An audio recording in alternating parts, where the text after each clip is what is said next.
Someone is sitting in the shade today because someone planted a tree a long time ago. In the 20th century, the United States endured 2 world wars and other traumatic and expensive military conflicts, the Depression, a dozen or so recessions and financial panics, oil shocks, a flu epidemic, and the resignation of a disgraced president. Yet the Dow rose from 66 to 11,497. Chains of habit are too light to be felt until they are too heavy to be broken.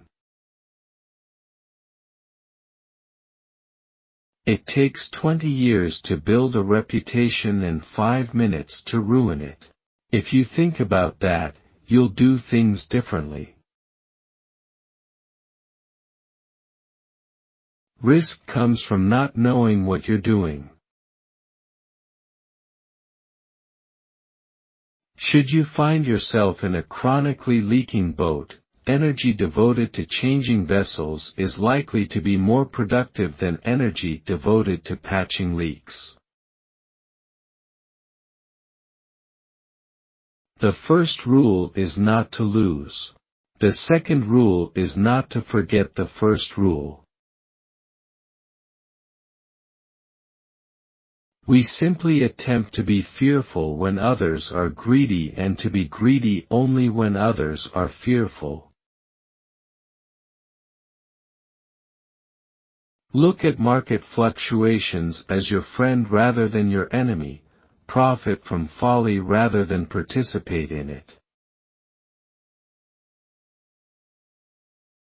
Price is what you pay. Value is what you get. Only when the tide goes out do you discover who's been swimming naked. I just think that, when a country needs more income and we do, we're only taking in 15% of GDP.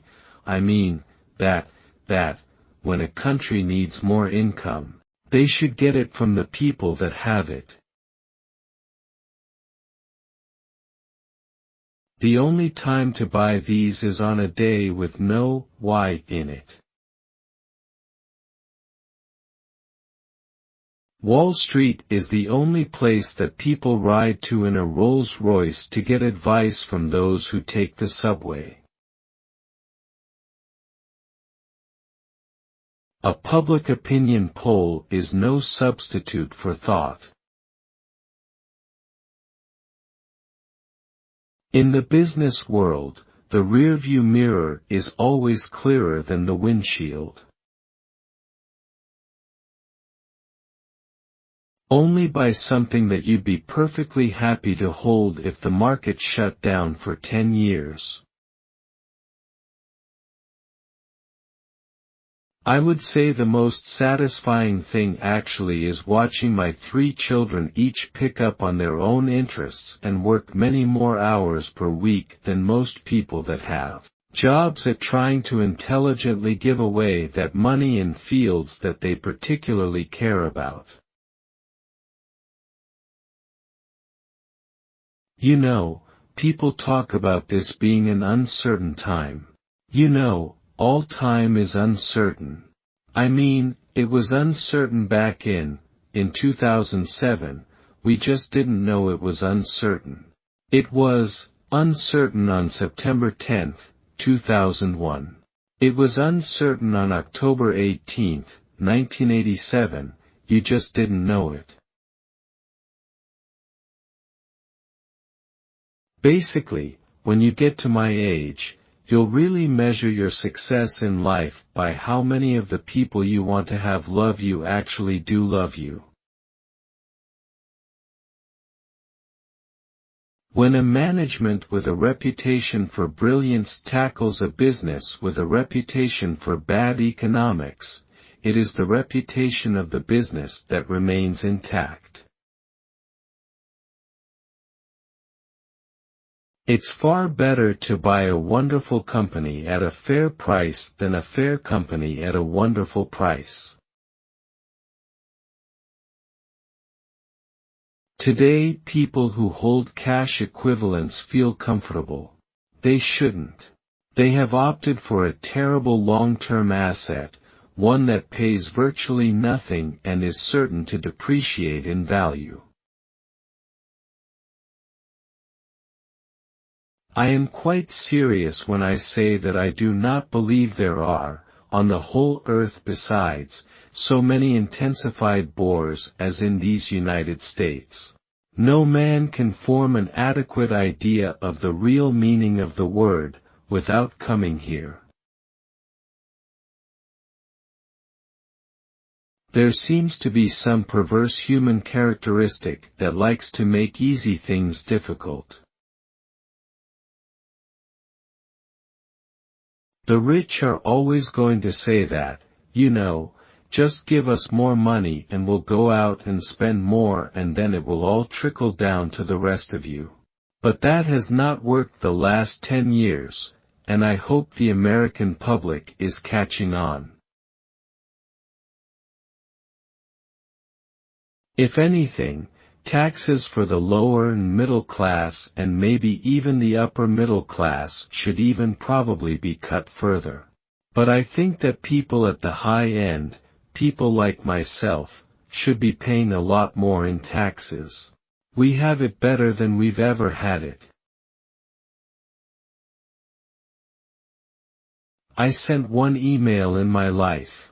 I sent it to Jeff Rakes at Microsoft, and it ended up in court in Minneapolis, so I am 1 for 1. Americans are in a cycle of fear which leads to people not wanting to spend and not wanting to make investments, and that leads to more fear. We'll break out of it. It takes time. I always knew I was going to be rich. I don't think I ever doubted it for a minute. If past history was all there was to the game, the richest people would be librarians. Your premium brand had better be delivering something special, or it's not going to get the business. I buy expensive suits. They just look cheap on me. You do things when the opportunities come along. I've had periods in my life when I've had a bundle of ideas come along, and I've had long dry spells. If I get an idea next week, I'll do something. If not, I won't do a damn thing. I never attempt to make money on the stock market. I buy on the assumption that they could close the market the next day and not reopen it for 5 years. We've used up a lot of bullets. And we talk about stimulus. But the truth is, we're running a federal deficit that's 9% of GDP. That is stimulative as all get out.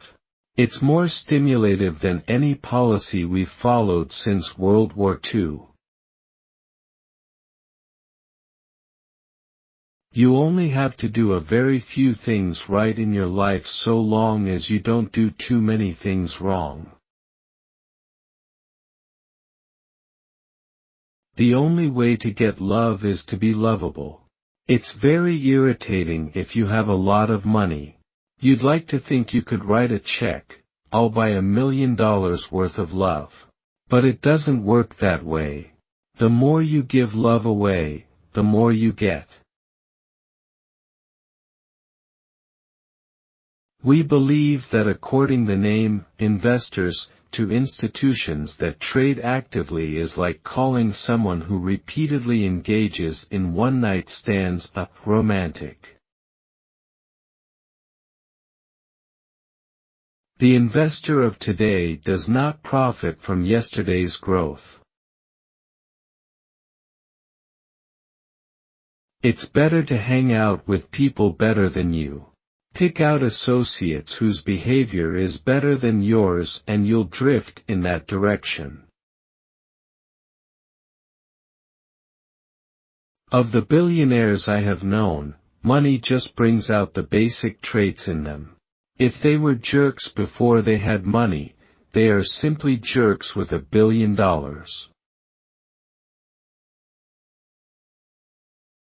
Economic medicine that was previously meted out by the cupful has recently been dispensed by the barrel.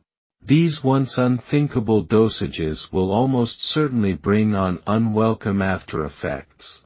Their precise nature is anyone's guess, though one likely consequence is an onslaught of inflation. Time is the friend of the wonderful company, the enemy of the mediocre. There are 309 million people out there that are trying to improve their lot in life. And we've got a system that allows them to do it. We're still in a recession. We're not gonna be out of it for a while, but we will get out. Why not invest your assets in the companies you really like? As Mae West said, too much of a good thing can be wonderful. I am a huge bull on this country. We will not have a double-dip recession at all. I see our businesses coming back almost across the board. I don't look to jump over 7-foot bars, I look around for 1-foot bars that I can step over. The business schools reward difficult complex behavior more than simple behavior, but simple behavior is more effective. Wide diversification is only required and investors do not understand what they are doing. I think the most important factor in getting out of the recession actually is just the regenerative capacity of American capitalism. We enjoy the process far more than the proceeds. We always live in an uncertain world. What is certain is that the United States will go forward over time. The smarter the journalists are, the better off society is. For to a degree, people read the press to inform themselves, and the better the teacher, the better the student body. Risk is a part of God's game, alike for men and nations. If a business does well, the stock eventually follows. You have no ability, if you're a financial institution and you're threatened with criminal prosecution, you have no ability to negotiate. The best thing I did was to choose the right heroes. The big question about how people behave is whether they've got an inner scorecard or an outer scorecard. It helps if you can be satisfied with an inner scorecard. It's never paid to bet against America. We come through things, but it's not always a smooth ride. If you get to my age in life and nobody thinks well of you, I don't care how big your bank account is, your life is a disaster. You can't produce a baby in 1 month by getting 9 women pregnant. I bought a company in the mid-90s called Dexter Shoe and paid $400 million for it. And it went to zero. And I gave about $400 million worth of Berkshire stock, which is probably now worth $400 billion. But I've made lots of dumb decisions. That's part of the game. I think it is a marvelous way to keep directors' interests and shareholders' interests as closely aligned as possible, with both an upside and a downside component. Too often, people talk about interests being aligned when the directors get the upside and shareholders get the downside. The 3% overall federal tax rate I would pay if a Berkshire dividend were to be tax-free seems a bit light. Today's equity prices presage only modest returns for investors. The policies that we're following are likely to lead to a weaker dollar over a long period of years. It's not a forecast for next week, or next month, or even next year. 2 rules. 1. Preserve the principle. 2. When in doubt, see rule number 1. You have to learn to understand your partner, to be tolerant, sympathetic, encouraging. Those are skills that are not bad to have in life. When a management team with a reputation for brilliance tackles a business with a reputation for bad economics, it is the reputation of the business that remains intact.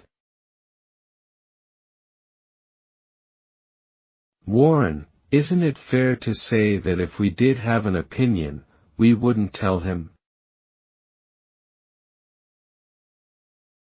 Berkshire's board has fully discussed each of the 3 CEO candidates and has unanimously agreed on the person who should succeed me if a replacement were needed today. The directors know now, and will always know in the future, exactly what they will do when the need arises. I've never seen a system as good as Coke has now. Rule number 1, never lose money. Rule number 2, never forget rule number 1. Right now, the rest of the world owns $3 trillion US more of us than we own of them. Now it's $200 billion. If we don't change the course, the rest of the world could own $15 trillion of us. That's pretty substantial. That's equal to the value of all American stock. Despite the lack of precedent, a negative coupon security seemed possible in the present interest rate environment.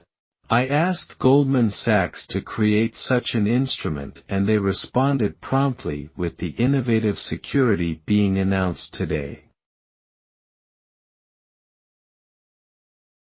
An educational approach to money and investing struck me as a very good idea. People do form behavior habits very young on matters of money. I get calls every day from people who are in a financial hole. The burden of paying helpers may cause American equity investors, overall, to earn only 80% or so of what they would earn if they just sat still and listened to no one. You need an outstanding manager. You can define that in many ways, but you are looking for the best player out there. We are looking for the best player in this kind of business in the world. Eddie is a very smart guy, but putting Kmart and Sears together is a tough hand. It's better to hang out with people better than you. Pick out associates whose behavior is better than yours and you'll drift in that direction. If you have a new son or grandson in 2006, name him Tony. I recently sold a house in Laguna for $3.5 million. It was on about 2,000 square feet of land, maybe a 1/20th of an acre, and the house might cost about $500,000 if you wanted to replace it. So the land sold for something like $60 million an acre. I am a bull on sterling versus the US dollar. People always should know better. People they don't get smarter about things that get as basic as greed. The nature of democracy is such that when there'll be revulsion, obviously, that's never going to happen again. There's nothing inappropriate about having debt in America. It's what helped us grow over time.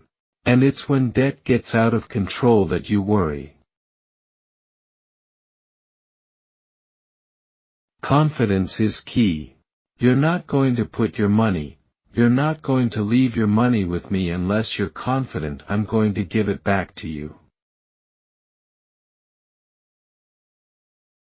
It's a big mistake to try and mislead people.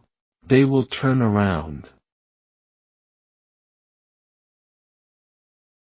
I'm always interested in understanding the math of things and understanding as much as I can about all aspects of business. And what I learn today may be useful to me 2 years from now. That's really the wonderful thing about investments is your knowledge is cumulative. You can't stand to see your neighbor getting rich. You know you're smarter than he is and he's doing these things and he's getting rich. The truth is that I've got all my net worth safely in Berkshire and I will never sell a share, so there is no one more concerned about what happens after my death than I am. I have an 800 free phone number now that I call if I get the urge to buy an airline stock. I call at 2 in the morning and I say, "My name is Warren and I'm an airaholic." And then they talk me down. When people talk about cash being king, it's not king if it just sits there and never does anything. Time is your friend, impulse is your enemy. Take advantage of compound interest and don't be captivated by the siren song of the market. I don't need 15 houses. Owning real estate doesn't mean much to me. I don't like to think about things like that. I don't need 12 boats, or even the world's largest boat with a crew of 80. I'd have to take care of them, to worry about them. I get a lot more fun out of life without all the bells and whistles. My job is essentially just corralling more and more facts and information, and occasionally seeing whether that leads to some action. I have a wonderful family. I have a job that I love and wonderful people who help me with it. It can't get any better than that. I don't really think that, as a society, we, Americans, want to confer blessings on generation after generation who contribute nothing to society, simply because somebody in the far distant past happened to amass a great sum of wealth.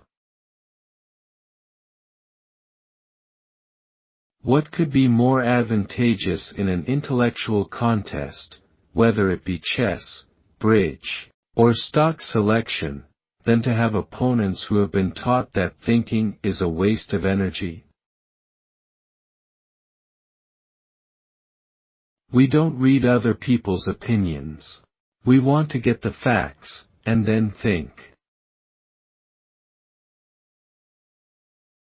What's hot today isn't likely to be hot tomorrow. The stock market reverts to fundamental returns over the long run. Don't follow the herd. Anything can happen anytime in markets. And no advisor, economist, or TV commentator, and definitely not Charlie nor I, can tell you when chaos will occur. Market forecasters will fill your ear but will never fill your wallet. Don't settle for anything other than your passion, if you're lucky enough to find it. Asset-heavy businesses generally earn low rates of return, rates that often barely provide enough capital to fund the inflationary needs of the existing business, with nothing left over for real growth, for distribution to owners, or for acquisition of new businesses. The only question is whether you're going to do it today or tomorrow. If you keep saying you're going to do it tomorrow, you'll never do it. You have to get on it today. If you can't read the scoreboard, you don't know the score. If you don't know the score, you can't tell the winners from the losers. Do what you love and work for whom you admire the most, and you've given yourself the best chance in life you can. Well, I think the biggest mistake is not learning the habits of saving properly early. Because saving is a habit. And then, trying to get rich quick. It's pretty easy to get well-to-do slowly. But it's not easy to get rich quick. I have worked with investors for 60 years and I have yet to see anyone, not even when capital gains rates were 39.9% in 1976 to 77, shy away from a sensible investment, because of the tax rate on the potential gain. I always say that in investing you want to buy stock in a company that has a business that's so good that an idiot can run it, because sooner or later one will. We have a country like that. Never do anything in life if you would be ashamed of seeing it printed on the front page of your hometown newspaper for your friends and family to see. Observing that the market was frequently efficient, EMT adherents went on to conclude incorrectly that it was always efficient. The difference between these propositions is night and day. Your money can be inflated away, but your knowledge and talent cannot. The single most important decision in evaluating a business is pricing power. It's not that I want money. It's the fun of making money and watching it grow. If I subscribed to the efficient market theory, I would still be delivering papers. In the world of business, the people who are most successful are those who are doing what they love. We have usually made our best purchases when apprehensions about some macro event were at a peak. Fear is the foe of the fattest, but the friend of the fundamentalist. Most investors, both institutional and individual, will find that the best way to own common stocks, shares, is through an index fund that charges minimal fees. Those following this path are sure to beat the net results, after fees and expenses, of the great majority of investment professionals.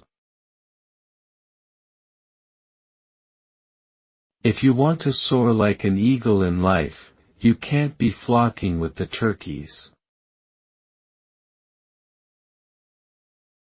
If I knew where I was going to want to live the next 5 or 10 years, I would buy a home and I'd finance it with a 30-year mortgage. It's a terrific deal. Well, it may be all right in practice, but it will never work in theory. Fear is the foe of the fattest, but the friend of the fundamentalist. Whatever you like to do, make it a hobby, and whatever the world likes to do, make it a business.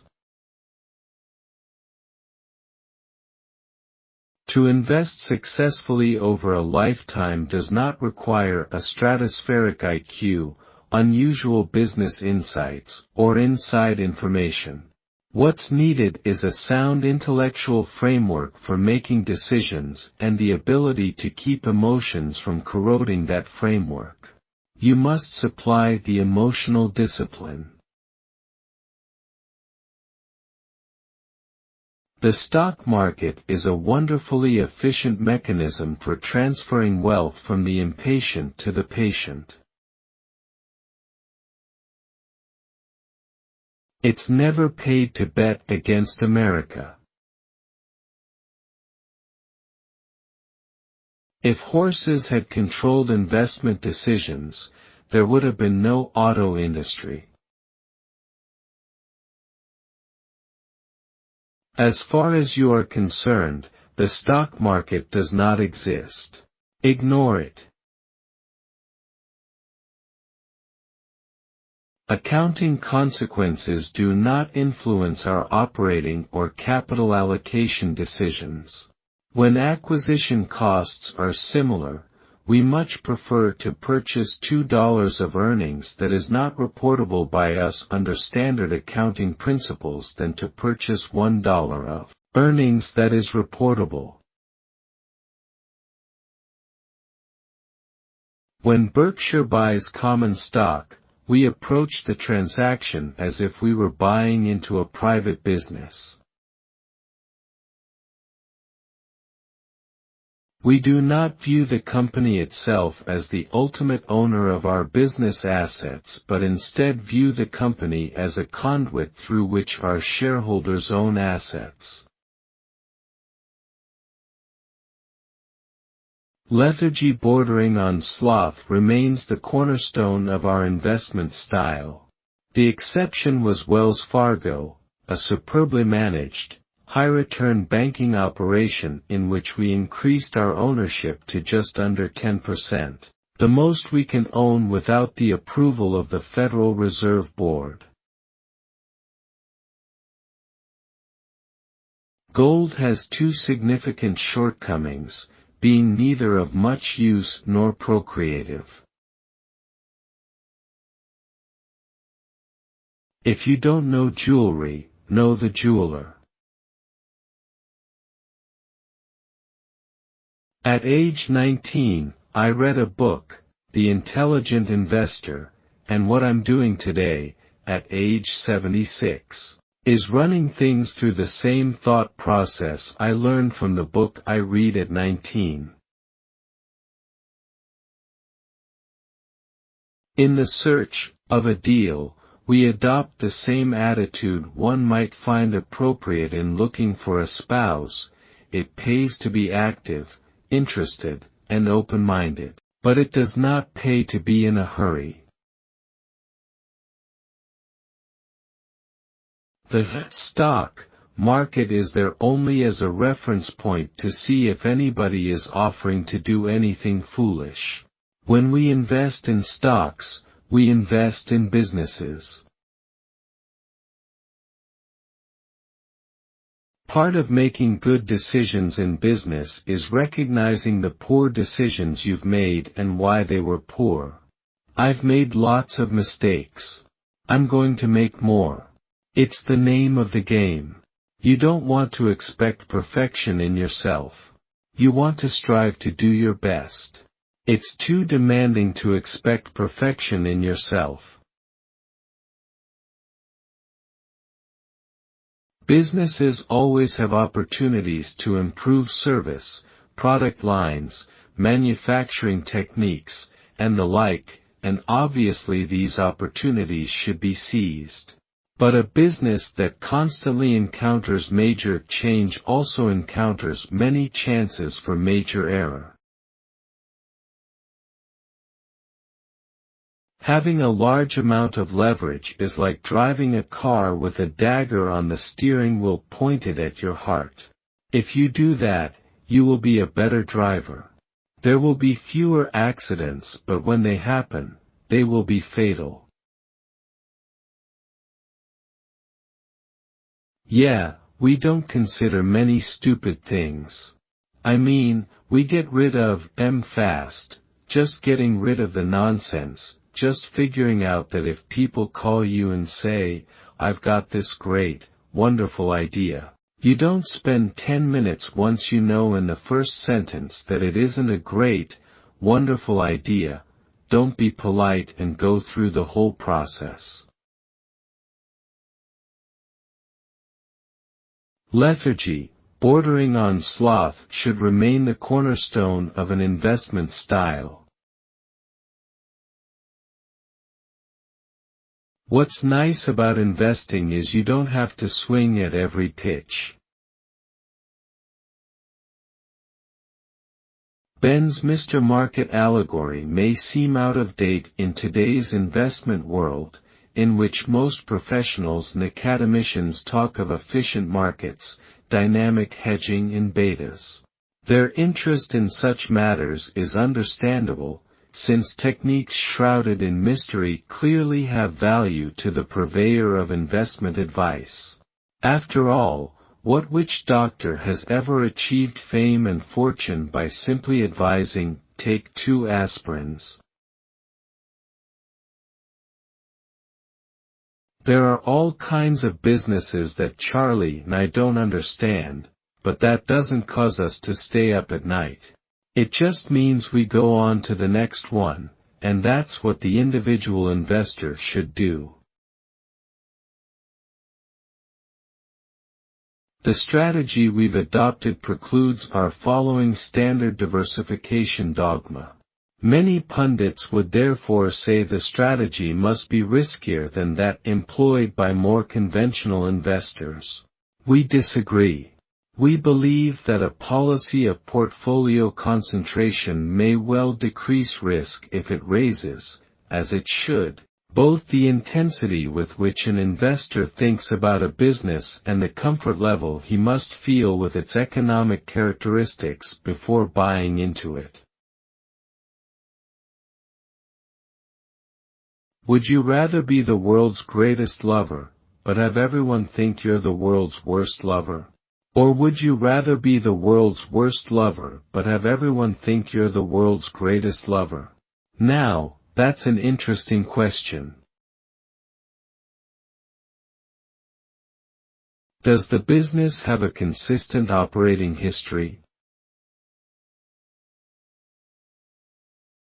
Remember that the stock market is manic depressive. The advice "you never go broke taking a profit" is foolish. Calculate owner earnings to get a true reflection of value. Focus on return on equity, not earnings per share. Does management resist the institutional imperative? Is management candid with the shareholders? Is management rational? Wild swings in share prices have more to do with the lemming-like behavior of institutional investors than with the aggregate returns of the company they own. Our policy is to concentrate holdings. We try to avoid buying a little of this or that when we are only lukewarm about the business or its price.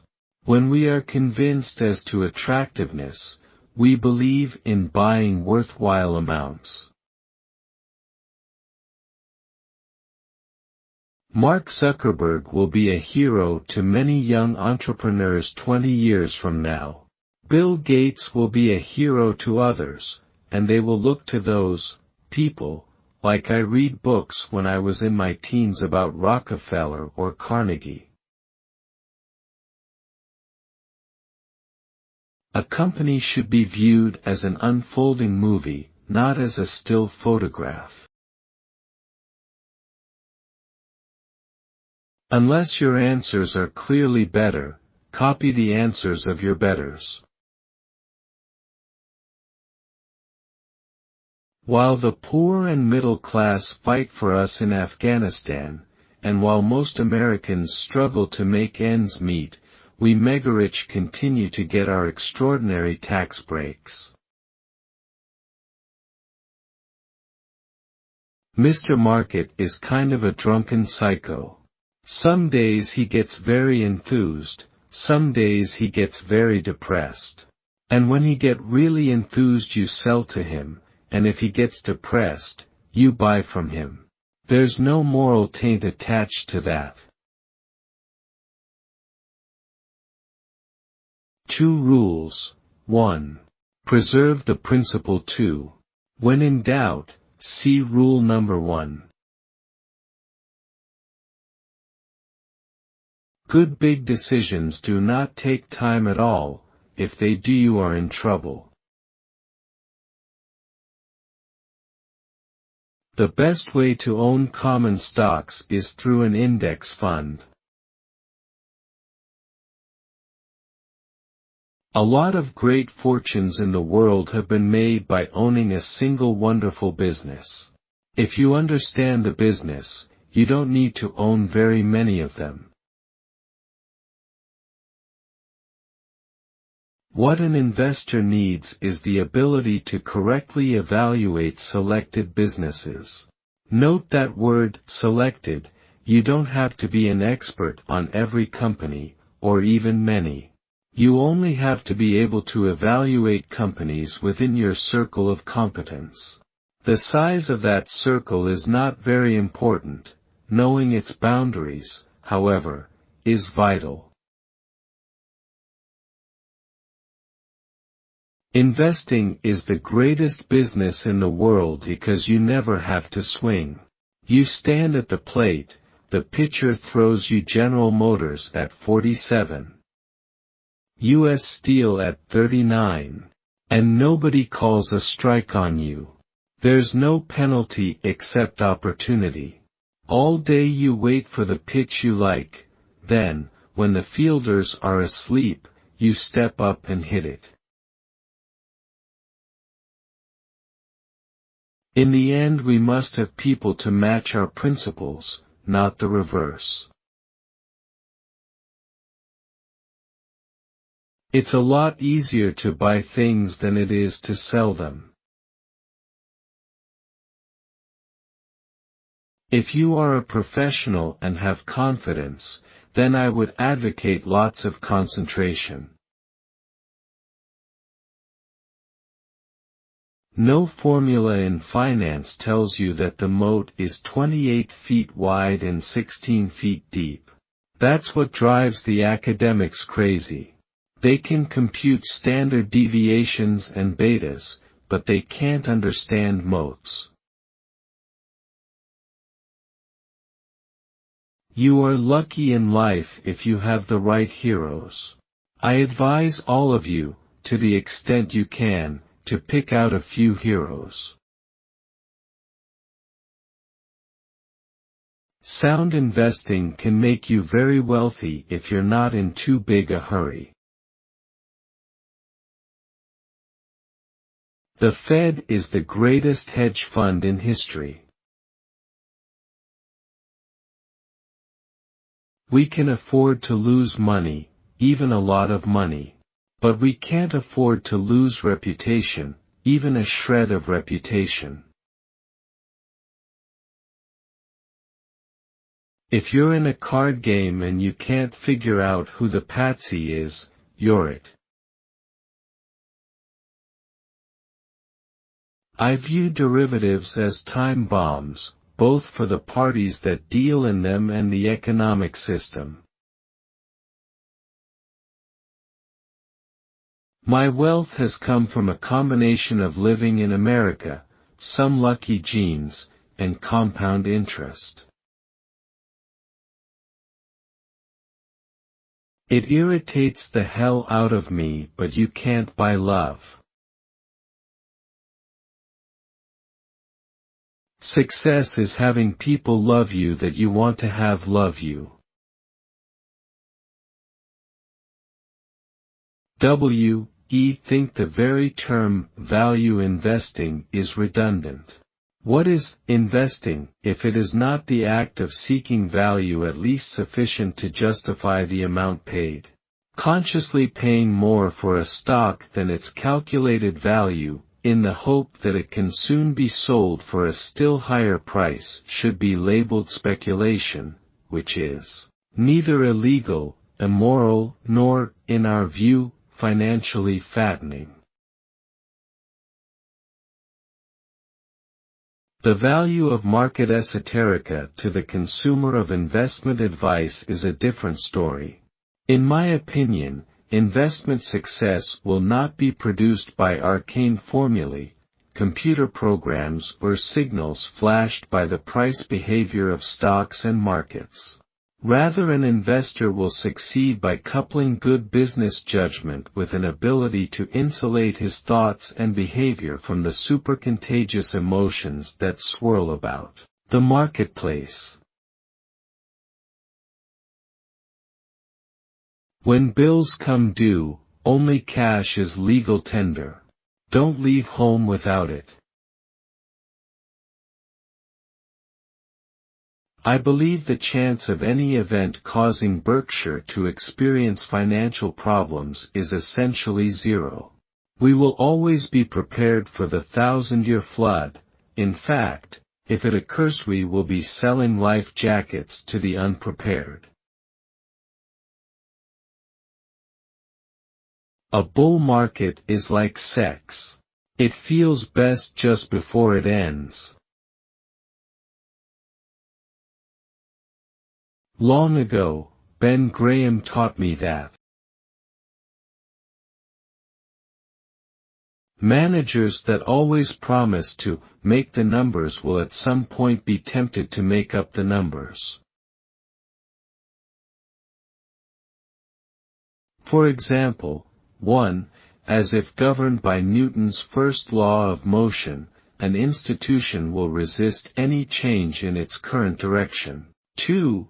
Just as work expands to fill available time, corporate projects or acquisitions will materialize to soak up available funds. 3.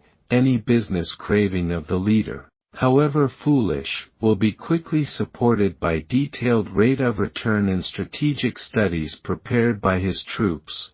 And 4. The behavior of peer companies, whether they are expanding, acquiring, setting executive compensation or whatever, will be mindlessly imitated. Over the years, Charlie Munger, Berkshire Hathaway vice chairman, and I have observed many accounting-based frauds of staggering size. Few of the perpetrators have been punished, many have not even been censured. It has been far safer to steal large sums with pen than small sums with a gun. If you hit a hole in one every hole, you wouldn't play golf for very long. Focus alone is not enough, putting in the time to commit is also crucial to achieve success. The 19th century belonged to England, the 20th century belonged to the US, and the 21st century belongs to China. Invest accordingly. If, when making a stock investment, you're not considering holding it at least 10 years, don't waste more than 10 minutes considering it. When asked how he became so successful in investing, Buffett answered, "We read hundreds and hundreds of annual reports every year." Shares are not mere pieces of paper. They represent part ownership of a business. So, when contemplating an investment, think like a prospective owner. There's no use running if you're on the wrong road. Investors should remember that excitement and expenses are their enemies. Take the job you would take if you were independently wealthy. You're going to do well at it. Stop trying to predict. If you don't make mistakes, you can't make decisions. Returns decrease as motion increases. If you have a harem of 40 women, you never get to know any of them very well. That which is not worth doing at all is not worth doing well. In that, we agreed with Andrew Carnegie, who said that huge fortunes that flow in large part from society should in large part be returned to society. In my case, the ability to allocate capital would have had little utility unless I lived in a rich, populous country in which enormous quantities of marketable securities were traded and were sometimes ridiculously mispriced. And fortunately for me, that describes the US in the second half of the last century. We've long felt that the only value of stock forecasters is to make fortune tellers look good. Even now, Charlie and I continue to believe that short-term market forecasts are poison and should be kept locked up in a safe place, away from children and also from grown-ups who behave in the market like children. If you understood a business perfectly and the future of the business, you would need very little in the way of a margin of safety. So, the more vulnerable the business is, assuming you still want to invest in it, the larger margin of safety you'd need.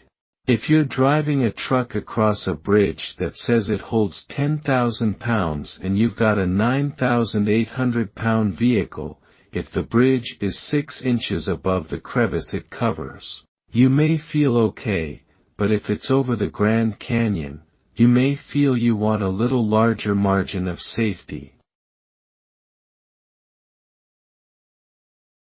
If you have a great manager, you want to pay him very well. We've seen what about 50% of our human capacity can accomplish. Visualize what 100% can do. In business, I look for economic castles protected by unbreachable moats. The typical large company has a compensation committee. They don't look for Dobermans on that committee, they look for Chihuahuas. Getting fired can produce a particularly bountiful payday for a CEO.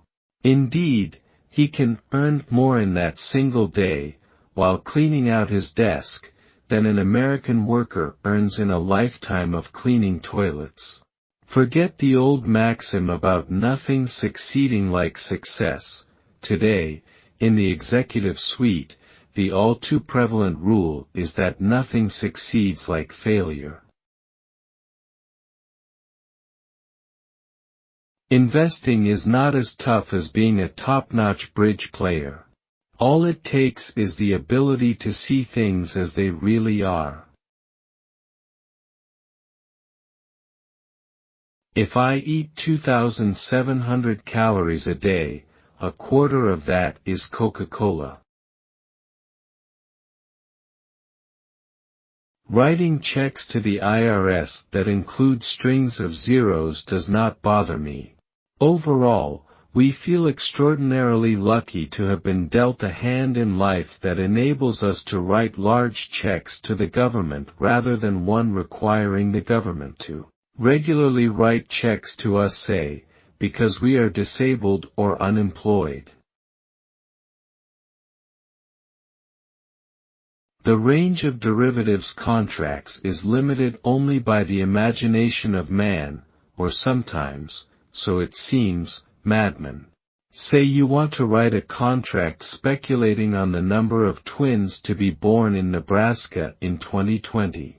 No problem at a price, you will easily find an obliging counterparty. In our view, derivatives are financial weapons of mass destruction carrying dangers that, while latent, are potentially lethal. In one way, I'm sympathetic to the institutional reluctance to face the music. I'd give a lot to mark my weight to model rather than to market. Our future rates of gain will fall far short of those achieved in the past. Berkshire's capital base is now simply too large to allow us to earn truly outsized returns. If you believe otherwise, you should consider a career in sales but avoid one in mathematics. The power of unconditional love. I mean, there is no power on earth like unconditional love. Interest rates are to asset prices what gravity is to the apple. When there are low interest rates, there is a very low gravitational pull on asset prices. If you aren't willing to own a stock for 10 years, don't even think about owning it for 10 minutes. Put together a portfolio of companies whose aggregate earnings march upward over the years, and so also will the portfolio's market value. Investors should remember that their scorecard is not computed using Olympic diving methods. Degree of difficulty doesn't count. If you are right about a business, whole value is largely dependent on a single key factor that is both easy to understand and enduring. The payoff is the same as if you had correctly analyzed an investment alternative characterized by many constantly shifting and complex variables. The most important quality for an investor is temperament, not intellect. You need a temperament that neither derives great pleasure from being with the crowd or against the crowd. What we learn from history is that people don't learn from history. In economics, you always want to ask, and then what? An argument is made that there are just too many question marks about the near future. Wouldn't it be better to wait until things clear up a bit? You know the pros. Maintain buying reserves until current uncertainties are resolved, etc. Before reaching for that crutch, face up to two unpleasant facts. The future is never clear and you pay a very high price for a cheery consensus. Uncertainty actually is the friend of the buyer of long-term values. In our view, though, investment students need only two well-taught courses: how to value a business, and how to think about market prices. Your goal as an investor should simply be to purchase, at a rational price, a part interest in an easily understandable business whose earnings are virtually certain to be materially higher 5, 10, and 20 years from now. Charlie and I decided long ago that in an investment lifetime, it's too hard to make hundreds of smart decisions. That judgment became ever more compelling as Berkshire's capital mushroomed and the universe of investments that could significantly affect our results shrank dramatically. Therefore, we adopted a strategy that required our being smart and not too smart at that, only a very few times. Indeed, we now settle for one good idea a year. The fact that people will be full of greed, fear, or folly is predictable. The sequence is not predictable. My father was the best person I've ever known. If you have more than 120 or 130 IQ points, you can afford to give the rest away. You don't need extraordinary intelligence to succeed as an investor. Never lie under any circumstances. We intend to continue our practice of working only with people whom we like and admire.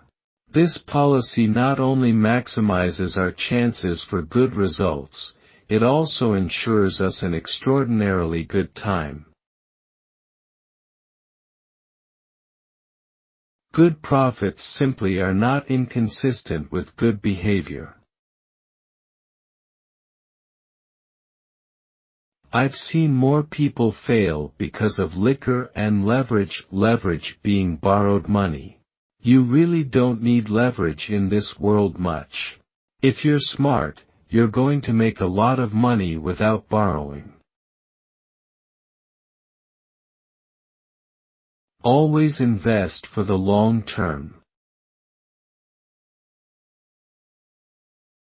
In a bull market, one must avoid the error of the preening duck that quacks boastfully after a torrential rainstorm, thinking that its paddling skills have caused it to rise in the world.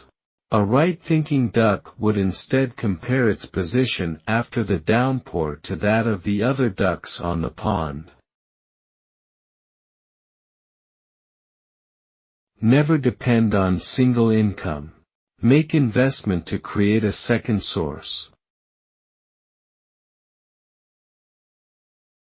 Only when you combine sound intellect with emotional discipline do you get rational behavior. When you get to my age, you'll measure your success in life by how many of the people you want to have love you actually do love you. That's the ultimate test of how you've lived your life. An investor should ordinarily hold a small piece of an outstanding business with the same tenacity that an owner would exhibit if he owned all of that business. Risk can be greatly reduced by concentrating on only a few holdings. Diversification may preserve wealth, but concentration builds wealth. Only those who will be sellers of equities in the near future should be happy at seeing stocks rise. Prospective purchasers should much prefer sinking prices. The critical investment factor is determining the intrinsic value of a business and paying a fair or bargain price. You're neither right nor wrong because other people agree with you. You're right because your facts are right and your reasoning is right. That's the only thing that makes you right.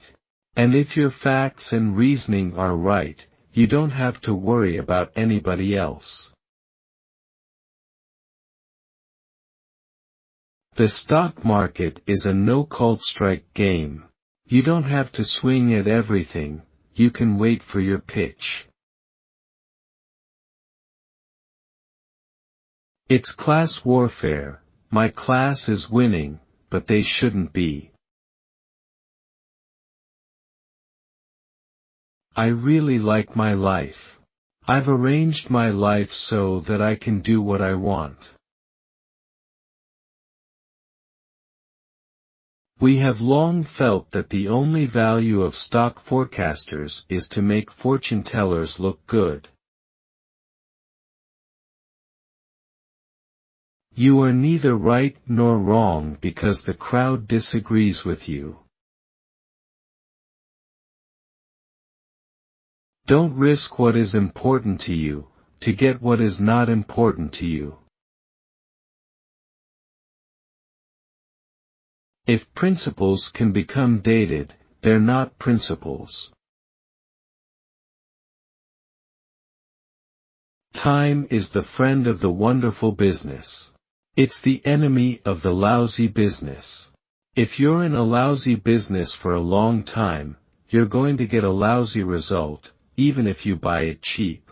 If you're in a wonderful business for a long time, even if you pay a little too much going in, you're going to get a wonderful result if you stay in a long time. Diversification is protection against ignorance. It makes little sense if you know what you are doing. What the wise do in the beginning, fools do in the end. Writing a check separates a commitment from a conversation. You know, you keep doing the same things and you keep getting the same result over and over again. An investor should act as though he had a lifetime decision card with just 20 punches on it. In some corner of the world they are probably still holding regular meetings of the Flat Earth Society. We derive no comfort because important people, vocal people, or great numbers of people agree with us. Nor do we derive comfort if they don't. I won't close down a business of subnormal profitability merely to add a fraction of a point to our corporate returns. I also feel it inappropriate for even an exceptionally profitable company to fund an operation once it appears to have unending losses in prospect. Adam Smith would disagree with my first proposition and Karl Marx would disagree with my second. The middle ground is the only position that leaves me comfortable. Earnings can be pliable as putty when a charlatan heads the company reporting them. We have embraced the 21st century by entering such cutting-edge industries as brick, carpet, insulation, and paint. Try to control your excitement. The trick is, when there is nothing to do, do nothing. It's much easier to stay out of trouble now than to get out of trouble later. Money will not change how healthy you are or how many people love you. If you want your business to survive for 100 years, you've got to make it through every single day for 100 years. It's not enough to do it 99.9% of the time. If this is a war, my side has the nuclear bomb. We have K Street. We have Wall Street. Debbie doesn't have anybody. I want a government that is responsive to the people who got the short straw in life. I'll tell you why I like the cigarette business. It cost a penny to make. Sell it for $1. It's addictive. And there's a fantastic brand loyalty. If you can tell me who your heroes are, I can tell you how you're going to turn out in life. You can't buy what is popular and do well. I like to go for cinches. I like to shoot fish in a barrel. But I like to do it after the water has run out. They say the chains of habit are too light to be felt until they are too heavy to be broken. The chains you put around yourself now have enormous consequences as you go through life.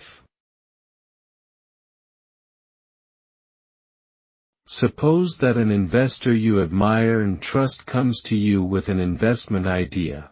This is a good one, he says enthusiastically. I'm in it, and I think you should be, too.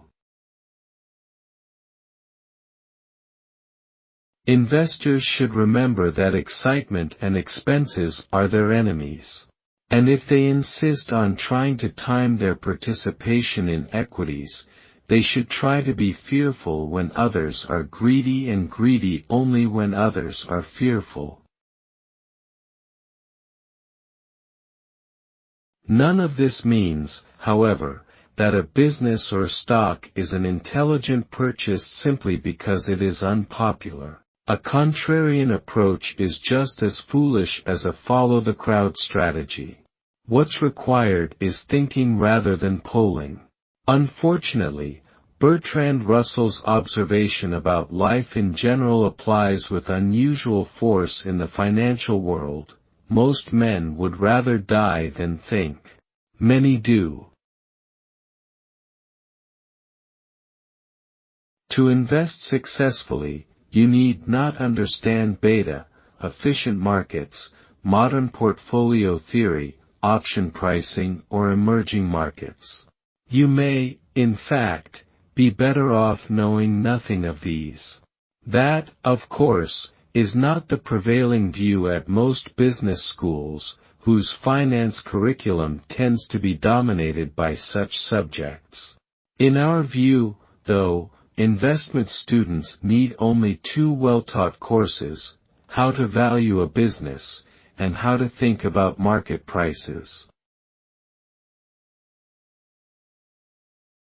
The ability to say no is a tremendous advantage for an investor. There is no perfect mathematical formula for pricing a business. If you're an investor, you're looking on what the asset is going to do. If you're a speculator, you're commonly focusing on what the price of the object is going to do. And that's not our game. Emotional makeup is more important than technical skill. As of 1992, in fact, though the picture would have improved since then, the money that had been made since the dawn of aviation by all of this country's airline companies was zero. Absolutely zero. The worst sort of business is one that grows rapidly, requires significant capital to engender the growth, and then earns little or no money. Think airlines. Here a durable competitive advantage has proven elusive ever since the days of the Wright brothers.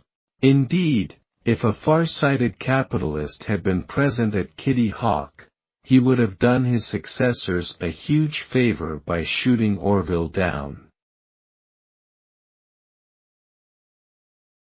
Our investments continue to be few in number and simple in concept. The truly big investment idea can usually be explained in a short paragraph. We like a business with enduring competitive advantages that is run by able and owner-oriented people. When these attributes exist, and when we can make purchases at sensible prices, it is hard to go wrong, a challenge we periodically manage to overcome. But, surprise, none of these blockbuster events made the slightest dent in Ben Graham's investment principles. Nor did they render unsound the negotiated purchases of fine businesses at sensible prices. Imagine the cost to us, then, if we had let a fear of unknowns cause us to defer or alter the deployment of capital. Indeed, we have usually made our best purchases when apprehensions about some macro event were at a peak. Fear is the foe of the fattest, but the friend of the fundamentalist. We will continue to ignore political and economic forecasts, which are an expensive distraction for many investors and businessmen. 30 years ago, no one could have foreseen the huge expansion of the Vietnam War, wage and price controls, 2 oil shocks, the resignation of a president, the dissolution of the Soviet Union, a one-day drop in the Dow of 508 points, or Treasury bill yields fluctuating between 2.8% and 17.4%. We've used derivatives for many, many years. I don't think derivatives are evil, per se, I think they are dangerous. So we use lots of things daily that are dangerous, but we generally pay some attention to how they're used. We tell the cars how fast they can go. Growth and value investing are joined at the hip. I have no views as to where it will be, but the one thing I can tell you is it won't do anything between now and then except look at you. Whereas, you know, Coca-Cola, K.O., will be making money, and I think Wells Fargo, WFC, will be making a lot of money, and there will be a lot, and it's a lot. Better to have a goose that keeps laying eggs than a goose that just sits there and eats insurance and storage and a few things like that. What motivates most gold purchasers is their belief that the ranks of the fearful will grow. During the past decade that belief has proved correct. Beyond that, the rising price has on its own generated additional buying enthusiasm, attracting purchasers who see the rise as validating an investment thesis. As bandwagon investors join any party, they create their own truth, for a while. The major asset in this category is gold, currently a huge favorite of investors who fear almost all other assets, especially paper money, of whose value, as noted, they are right to be fearful. Gold, however, has 2 significant shortcomings, being neither of much use nor procreative.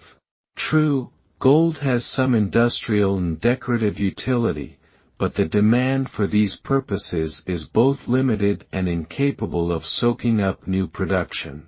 Meanwhile, If you own 1 ounce of gold for an eternity, you will still own 1 ounce at its end. The problem with commodities is that you are betting on what someone else would pay for them in 6 months. The commodity itself isn't going to do anything for you.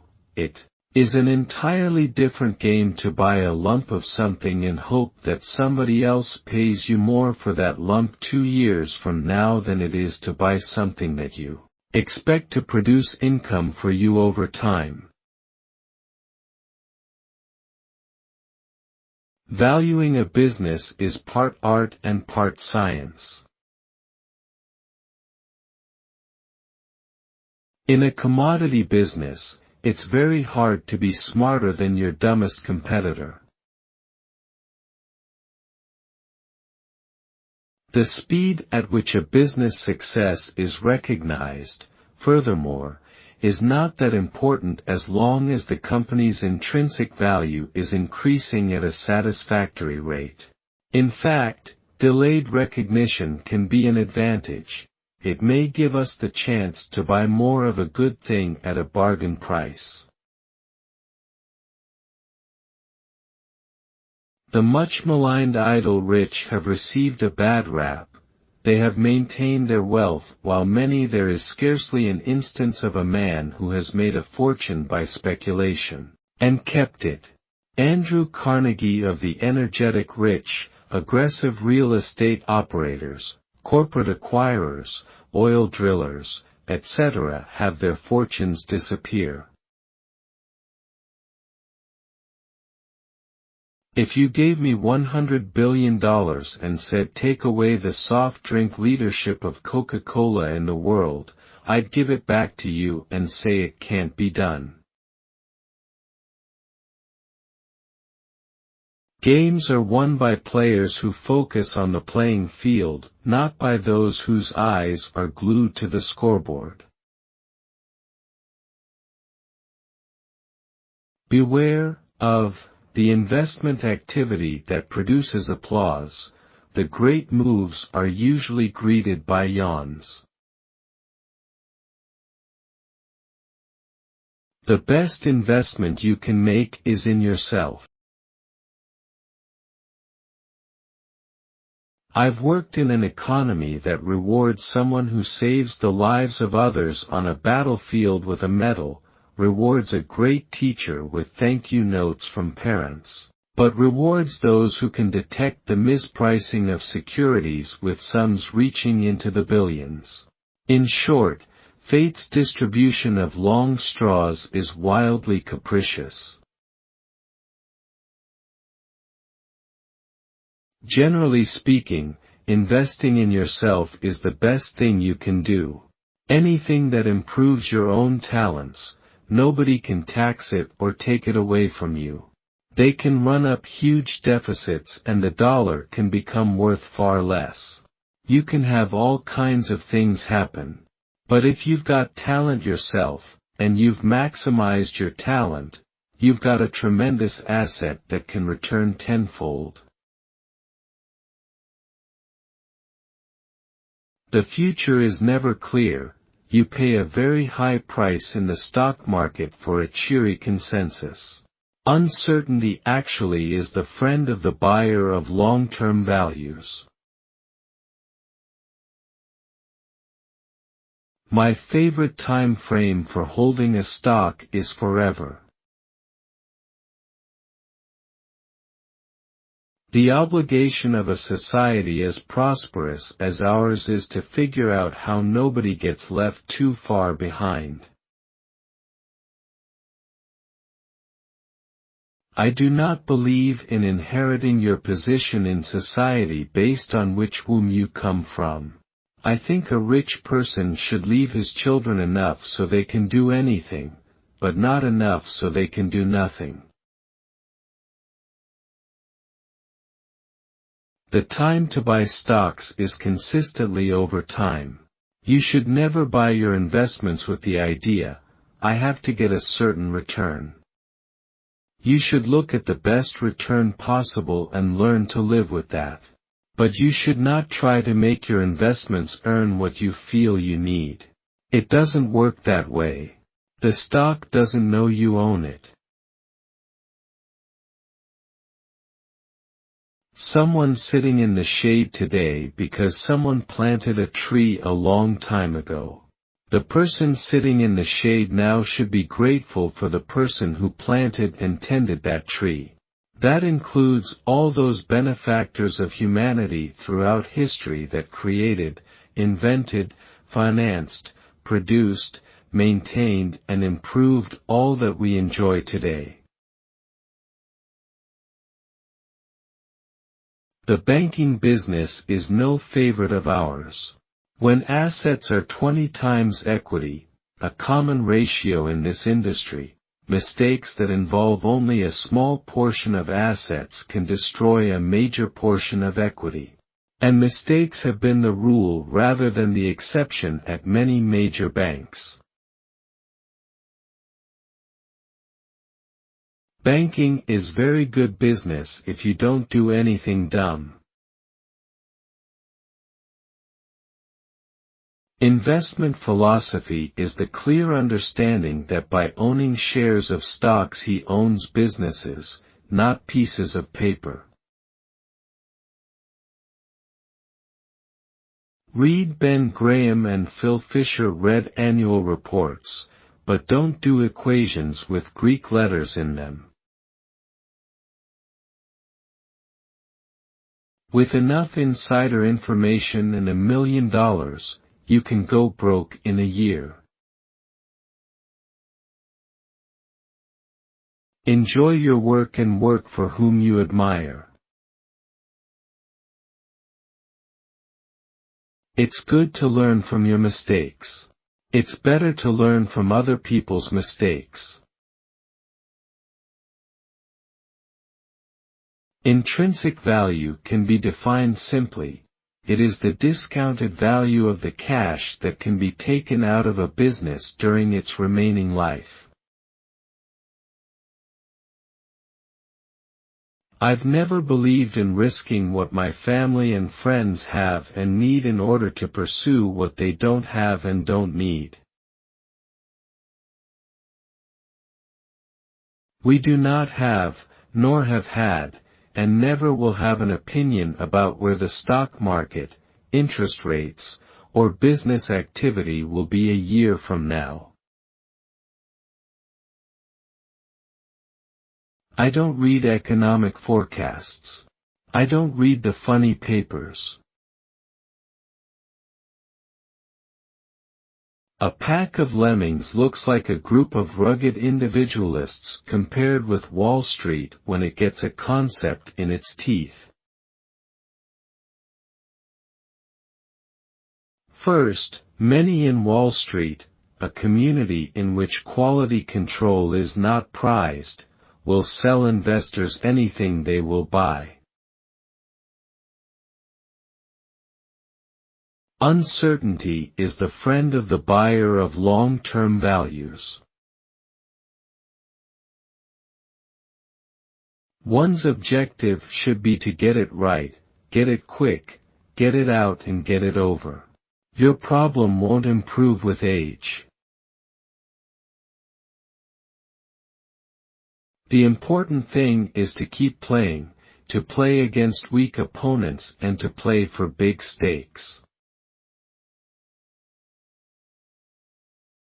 Much success can be attributed to inactivity. Most investors cannot resist the temptation to constantly buy and sell. An investor will succeed by coupling good business judgment with an ability to insulate his thoughts and behavior from the super-contagious emotions that swirl about the marketplace. You ought to be able to explain why you're taking the job you're taking, why you're making the investment you're making, or whatever it may be. And if it can't stand applying pencil to paper, you'd better think it through some more. And if you can't write an intelligent answer to those questions, don't do it. We will reject interesting opportunities rather than over-leverage our balance sheet. I wouldn't mind going to jail if I had 3 cellmates who played bridge. In other words, the percentage change in book value in any given year is likely to be reasonably close to that year's change in intrinsic value. All I have to do is think and not be influenced by others. We like to buy businesses, but we don't like to sell them. You do not adequately protect yourself by being half awake when others are sleeping. A great investment opportunity occurs when a marvelous business encounters a one-time huge, but solvable problem. It's not debt per se that overwhelms an individual corporation or country. Rather, it is a continuous increase in debt in relation to income that causes trouble. Anything can happen in stock markets, and you ought to conduct your affairs so that if the most extraordinary events happen, that you're still around to play the next day. I don't measure my life by the money I've made. Other people might, but certainly don't. If at first you do succeed, quit trying on investing. An investor needs to do very few things right as long as he or she avoids big mistakes. I knew a lot about what I did when I was 20. I had read a lot, and I aspired to learn everything I could about the subject. I never buy anything unless I can fill out on a piece of paper my reasons. I may be wrong, but I would know the answer to that. I'm paying $32 billion today for the Coca-Cola Company because. If you can't answer that question, you shouldn't buy it. If you can answer that question, and you do it a few times, you'll make a lot of money. Cash never makes us happy, but it's better to have the money burning a hole in Berkshire's pocket than resting comfortably in someone else's. Diversification is a protection against ignorance. It makes very little sense for those who know what they're doing. In my view, the trade deficit will create political turmoil at some point. Pretty soon, I think there will be a big adjustment. At Berkshire, I both initiate and monitor every derivatives contract on our books. If Berkshire ever gets in trouble, it will be my fault. It will not be because of the misjudgments made by a risk committee or chief risk officer. The reaction of weak management to weak operations is often weak accounting. Equities will do well over time, you just have to avoid getting excited when other people are getting excited. Be fearful when there is greed and be greedy when there is fear. It's just that I landed up in a terrific capitalist system. One that pays people who allocate capital extraordinarily well. Intrinsically, I'm not worth as much as somebody who invents something that could improve people's life, or health, or whatever. I've often felt there might be more to be gained by studying business failures than business successes. John Maynard Keynes essentially said, "Don't try and figure out what the market is doing. Figure out a business you understand, and concentrate." To be successful, you should concentrate on the world of companies, not arcane accounting mathematics. Long ago, Sir Isaac Newton gave us 3 laws of motion, which were the work of genius. But Sir Isaac's talents didn't extend to investing. He lost a bundle in the South Sea bubble, explaining later, "I can calculate the movement of the stars, but not the madness of men." If he had not been traumatized by this loss, Sir Isaac might well have gone on to discover the 4th law of motion. For investors as a whole, returns decrease as motion increases. Investing in a market where people believe in efficiency is like playing bridge with someone who has been told it doesn't do any good to look at the cards. We don't get paid for being busy, we get paid for being right.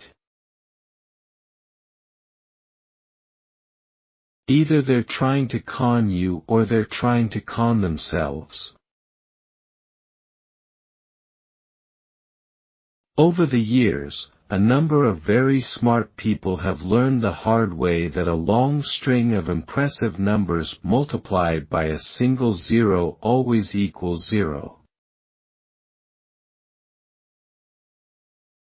The value of a business is the cash it's going to produce in the future. We need a tax system that essentially takes very good care of the people who just really aren't as well adapted to the market system but are nevertheless doing useful things in the society. It's easier to create money than to spend it. In a difficult business, no sooner is one problem solved than another surfaces. Never is there just one cockroach in the kitchen. You don't need to have extraordinary effort to achieve extraordinary results. You just need to do the ordinary, everyday things exceptionally well. Our goal is to find an outstanding business at a sensible price, not a mediocre business at a bargain price. The stock market is a semi-psychotic creature given to extremes of elation and despair. After 25 years of buying and supervising a great variety of businesses, Charlie, Munger, and I have not learned how to solve difficult business problems. What we have learned is to avoid them.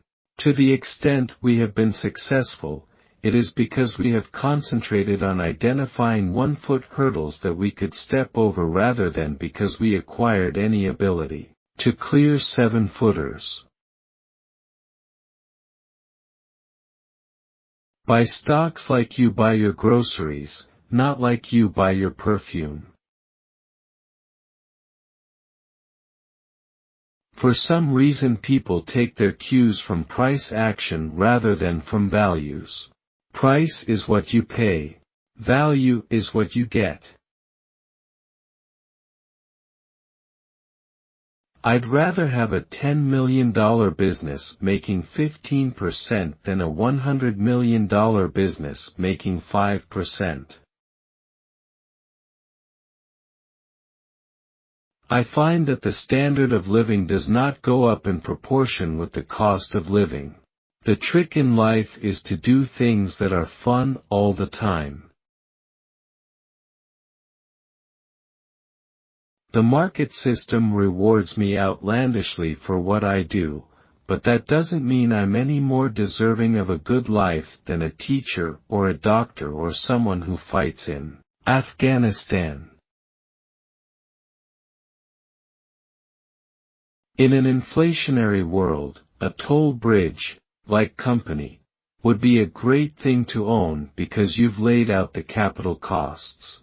You built it in old dollars and you don't have to keep replacing it. The American economy is going to do fine. But it won't do fine every year and every week and every month. I mean, if you don't believe that, forget about buying stocks anyway. It's a positive-sum game, long-term. And the only way an investor can get killed is by high fees or by trying to outsmart the market. Buy a cross-section of American industry, and if a cross-section of American industry doesn't work, certainly trying to pick the little beauties here and there isn't going to work either. The best way in my view is to just buy a low-cost index fund and keep buying it regularly over time, because you'll be buying into a wonderful industry, which in effect is all of American industry. People ought to sit back and relax and keep accumulating over time.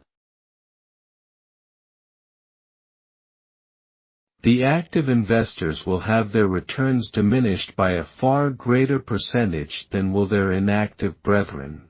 That means that the passive group, the know-nothings, must win. We really can say no in 10 seconds or so to 90% of all the things that come along simply because we have these filters. You're dealing with a lot of silly people in the marketplace. It's like a great big casino and everyone else is boozing. If you can stick with Pepsi, you should be okay.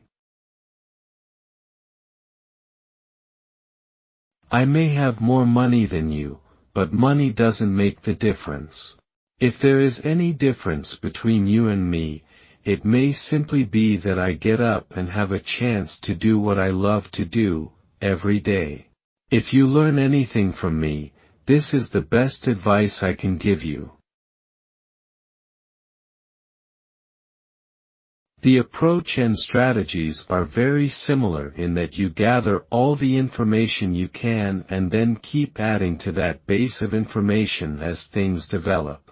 You do whatever the probabilities indicated based on the knowledge that you have at that time, but you are always willing to modify your behavior or your approach as you get new information.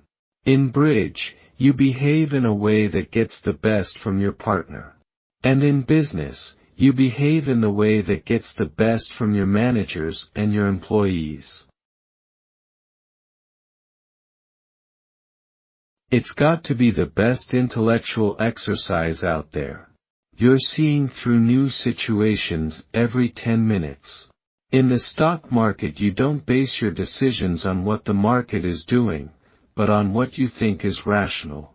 Bridge is about weighing gain-loss ratios. You're doing calculations all the time.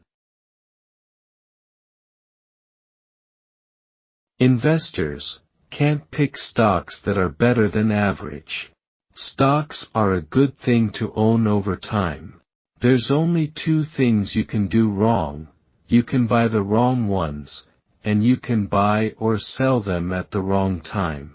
And the truth is you never need to sell them. If you expect to be a net saver during the next 5 years, should you hope for a higher or lower stock market during that period? Many investors get this one wrong. Even though they are going to be net buyers of stocks for many years to come, they are elated when stock prices rise and depressed when they fall. This reaction makes no sense. Only those who will be sellers of equities in the near future should be happy at seeing stocks rise. Prospective purchasers should much prefer sinking prices.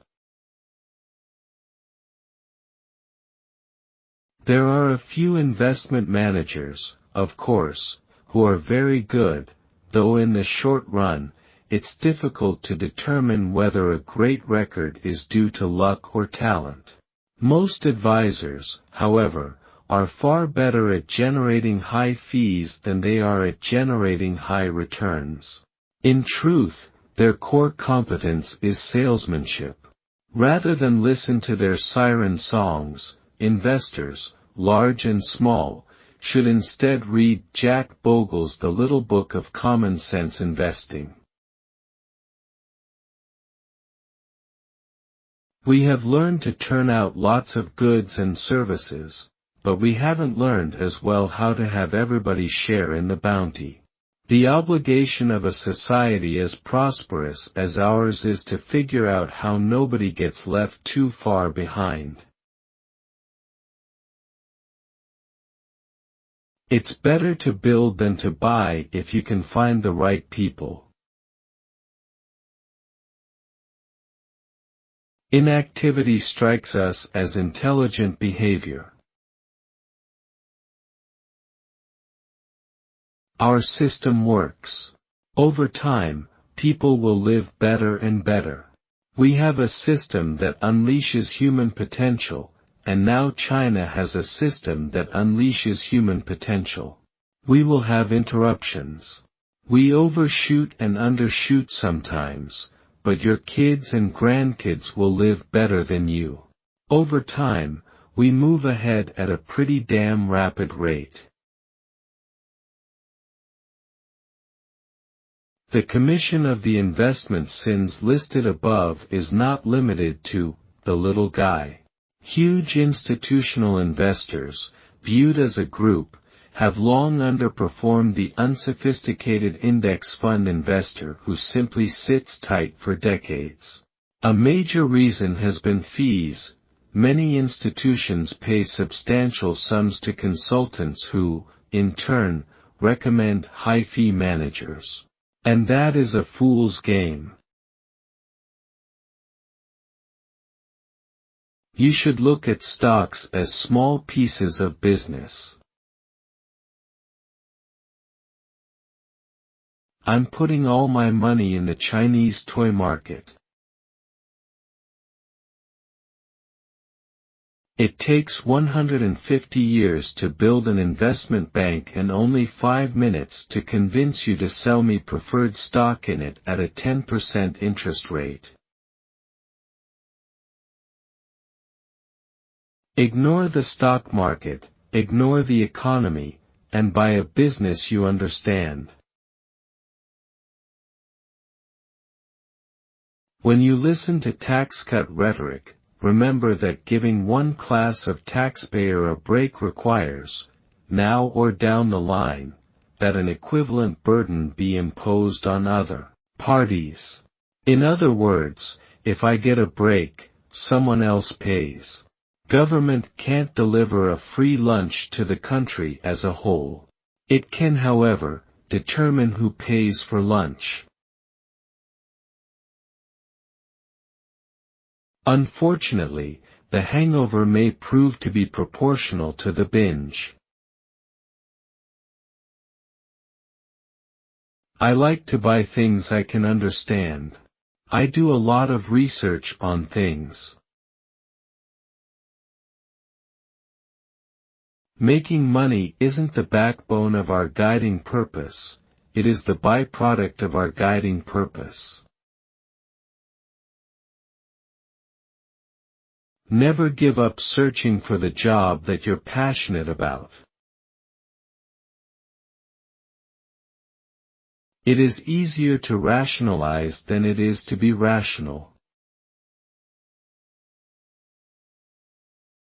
The best education you can get is investing in yourself, and that doesn't mean college or university. We all make mistakes. If you can't make mistakes, you can't make decisions. I've made a lot bigger mistakes myself. The key to life is to figure out who to be the bat boy for. I will give you 2 pieces of advice. Invest as much in yourself as you can. You are your own best asset by far. Then follow your passion. You want to be really excited to get out of bed every morning.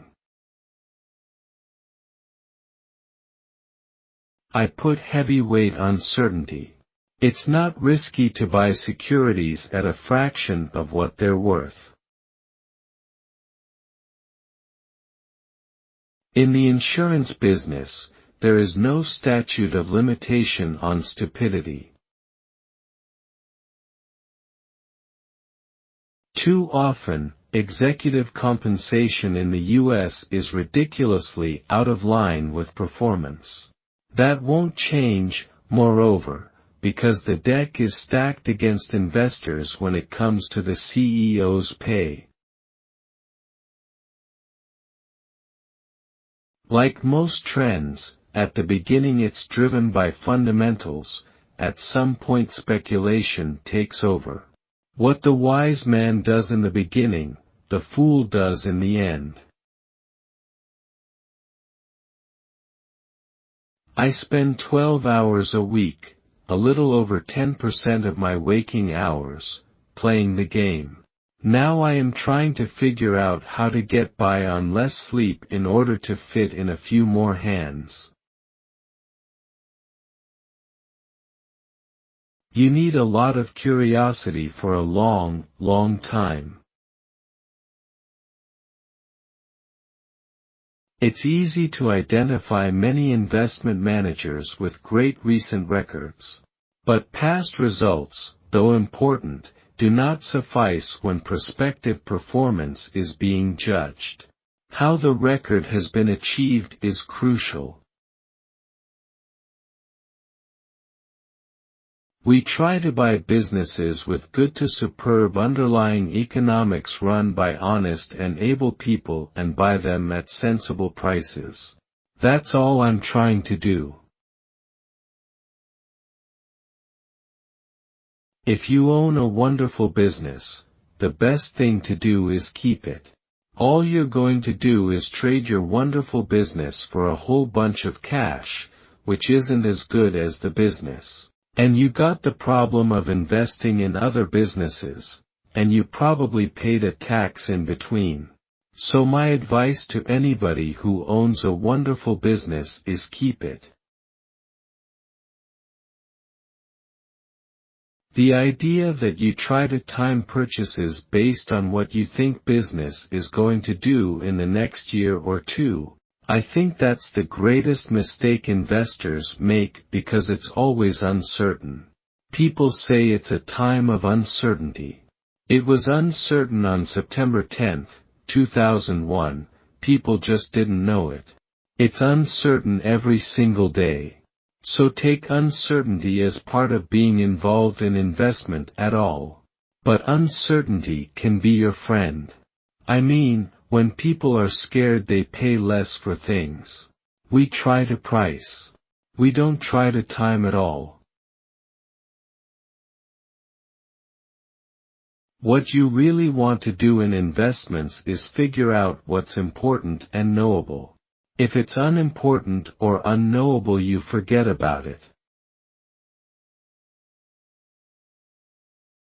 Anyone who believes a growth rate in excess of 15% per annum over the long term is attainable should pursue a career in sales, but avoid one in mathematics.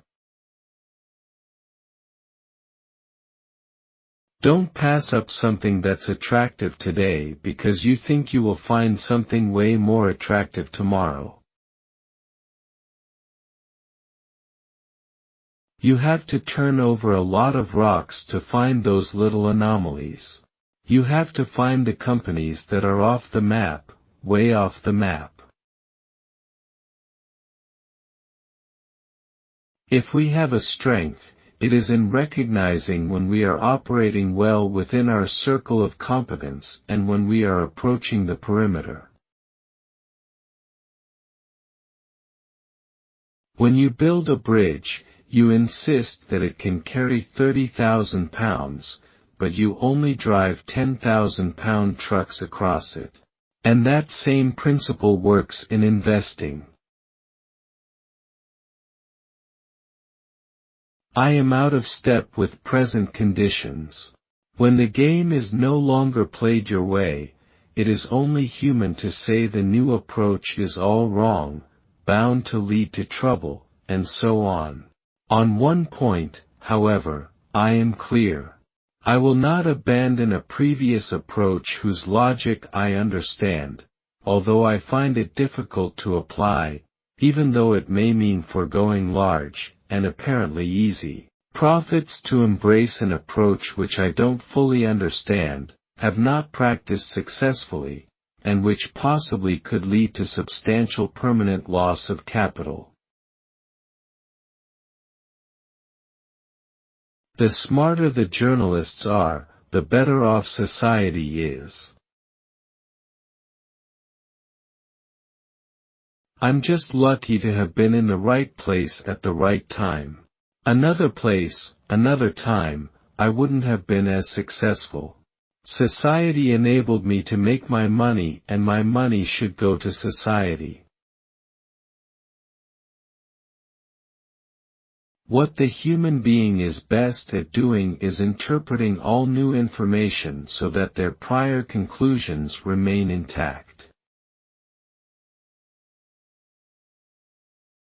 I always invest in companies an idiot could run, because one day one will. You have to be able to communicate in life, and probably schools underemphasize that. If you can't talk to people or write, you're giving up your potential. Working with people who cause your stomach to churn seems much like marrying for money, probably a bad idea under any circumstances, but absolute madness if you are already rich. An irresistible footnote. In 1971, pension fund managers invested a record 122% of net funds available in equities. At full prices they couldn't buy enough of them. In 1974, after the bottom had fallen out, they committed a then record low of 21% to stocks. If you gave me the choice of being CEO of General Electric or IBM or General Motors, you name it, or delivering papers, I would deliver papers. I would. I enjoyed doing that. I can think about what I want to think. I don't have to do anything I don't want to do. Occasionally, a man must rise above principles. During inflation, goodwill is the gift that keeps on giving. Investing requires qualities of temperament way more than it requires qualities of intellect. I asked him what he wanted to do for his career, and he replied that he wanted to go into a particular field, but thought he should work for McKinsey for a few years first to add to his resume. To me that's like saving sex for your old age. It makes no sense. We're perfectly willing to trade away a big payoff for a certain payoff. Most business mistakes are irreversible setbacks, but you get another chance. There are two things in life that you don't get another chance at: marrying the wrong person and what you do with your children. The managers at fault periodically report on the lesson they have learned from the latest disappointment.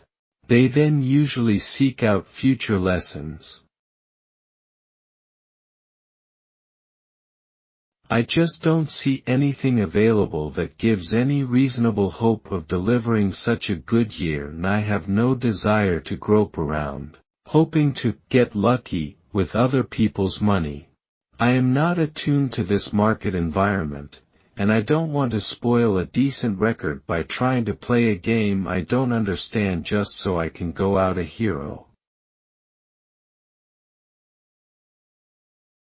There are three important principles to Graham's approach.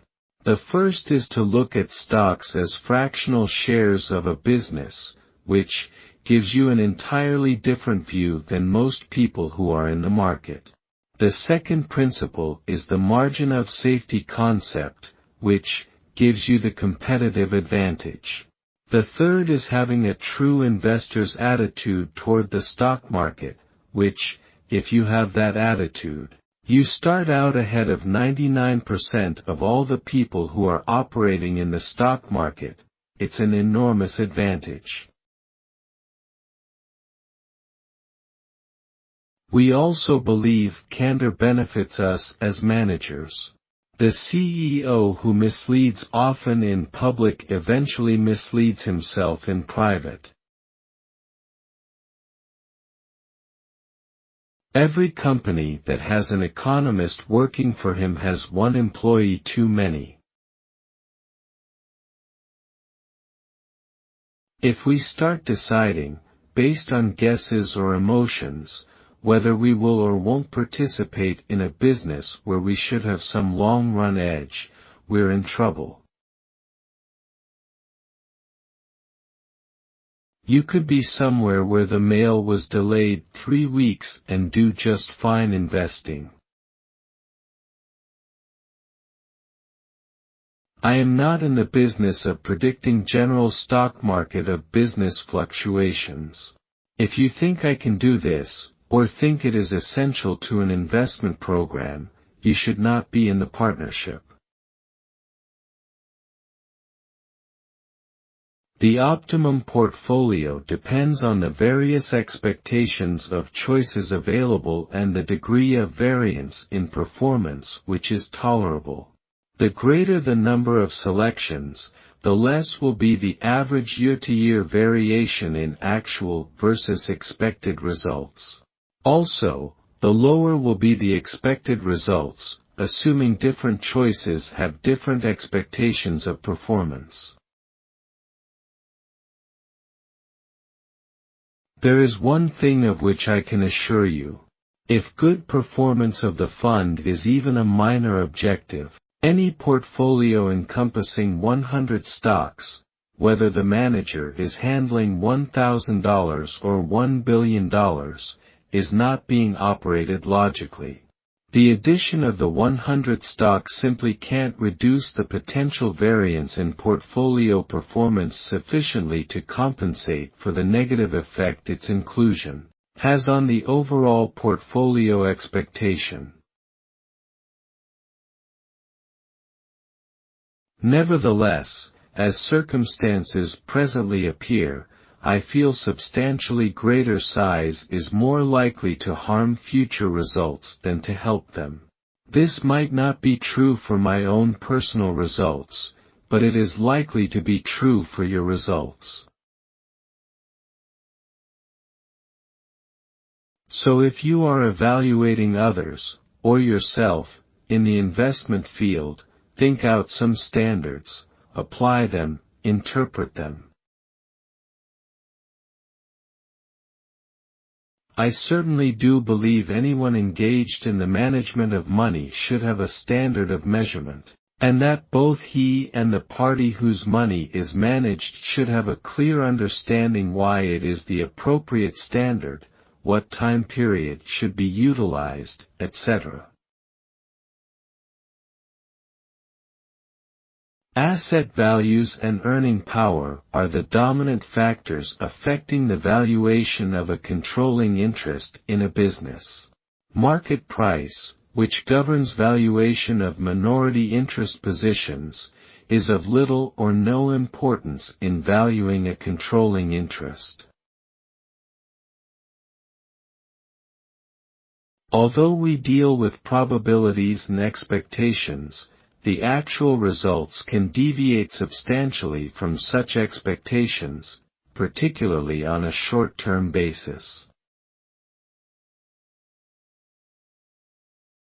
I have never been able to understand why the tax comes as such a body blow to many people, since the rate on long-term capital gain is lower than on most likes of endeavor. Tax policy indicated digging ditches is regarded as socially less desirable than shuffling stock certificates. It is obvious that the performance of a stock last year or last month is no reason, per se, to either own it or to not own it now. It is obvious that an inability to get even in a security that has declined is of no importance.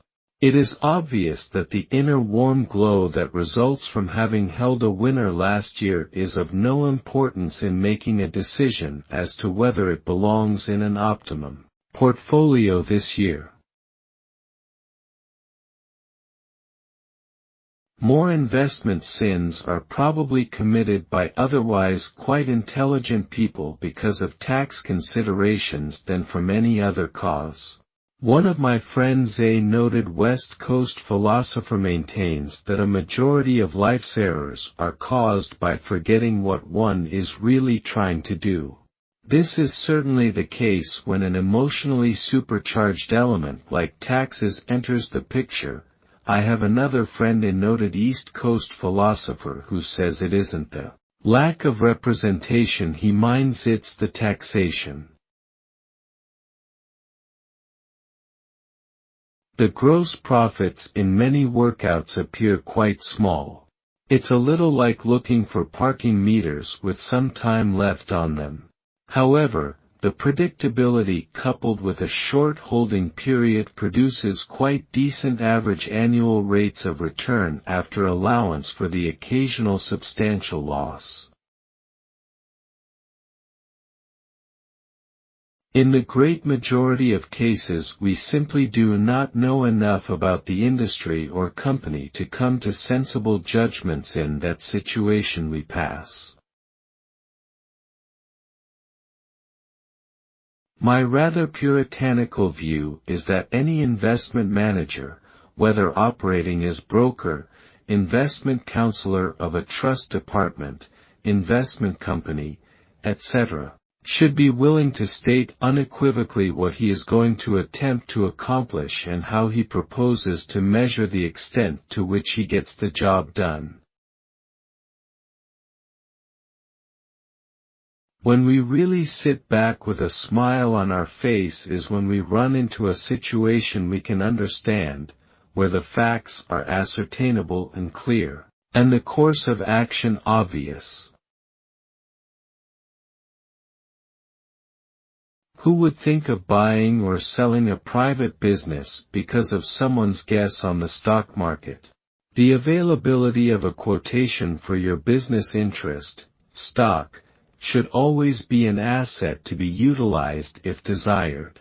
If it gets silly enough in either direction, you take advantage of it.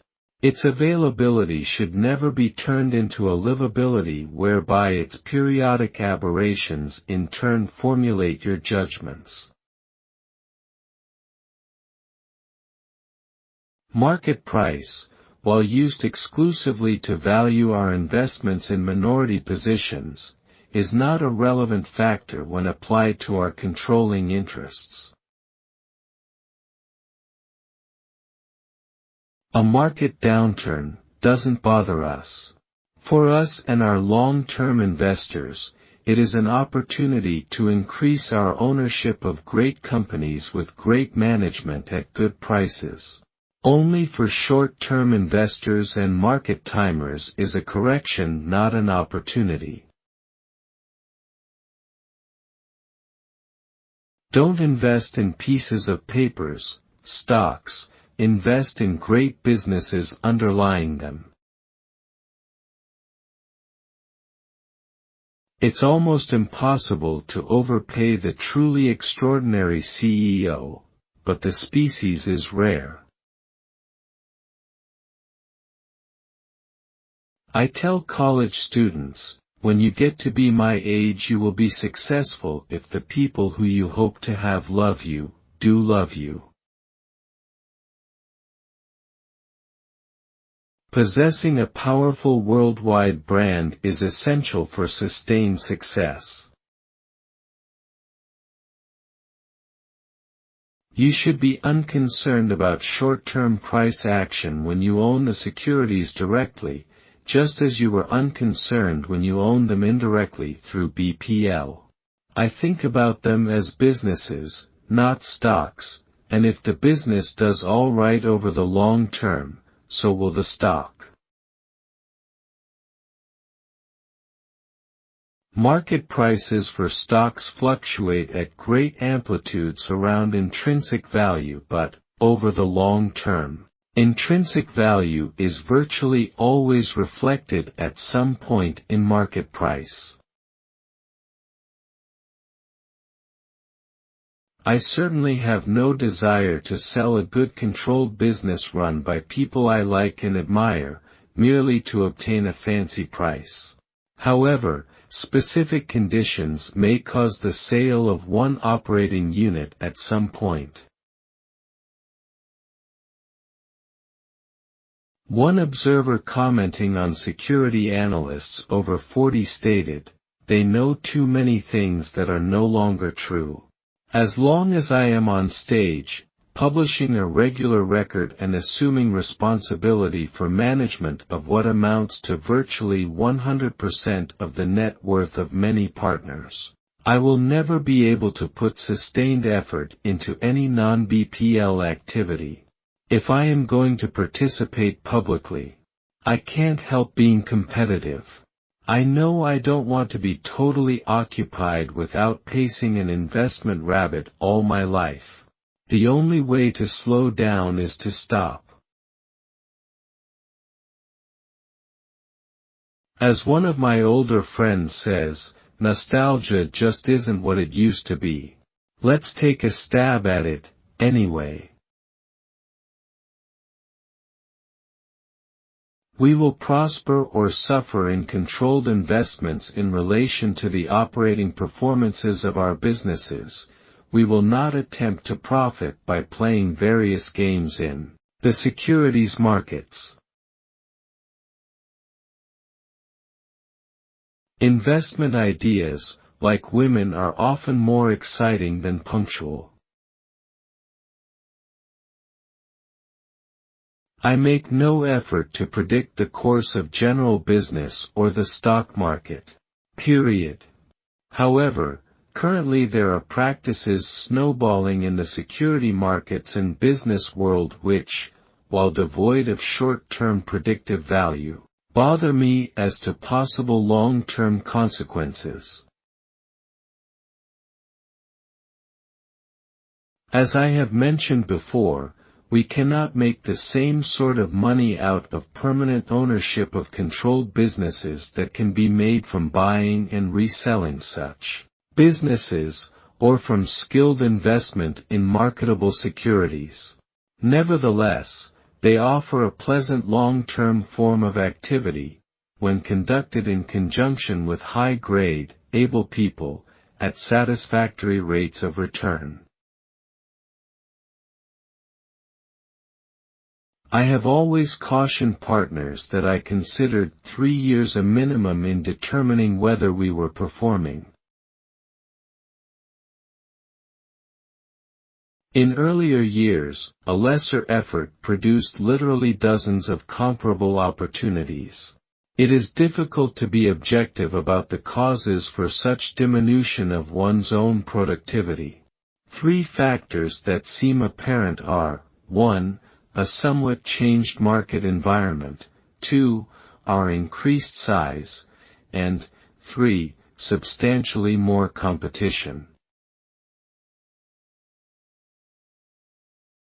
The dominant factors affecting control valuations are earning power, past and prospective, and asset values.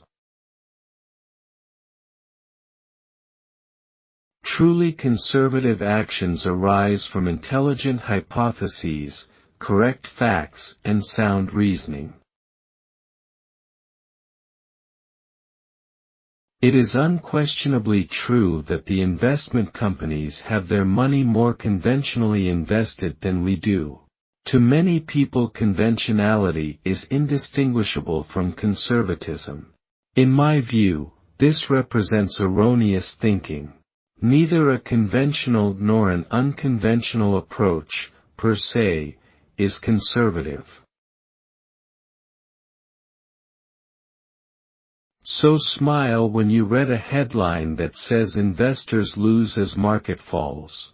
Edit it in your mind to disinvestors lose as market falls but investors gain. Though writers often forget this truism, there is a buyer for every seller, and what hurts one necessarily helps the other. As they say in golf matches, every putt makes someone happy. Derivatives are like sex. It's not who we're sleeping with, it's who they're sleeping with that's the problem.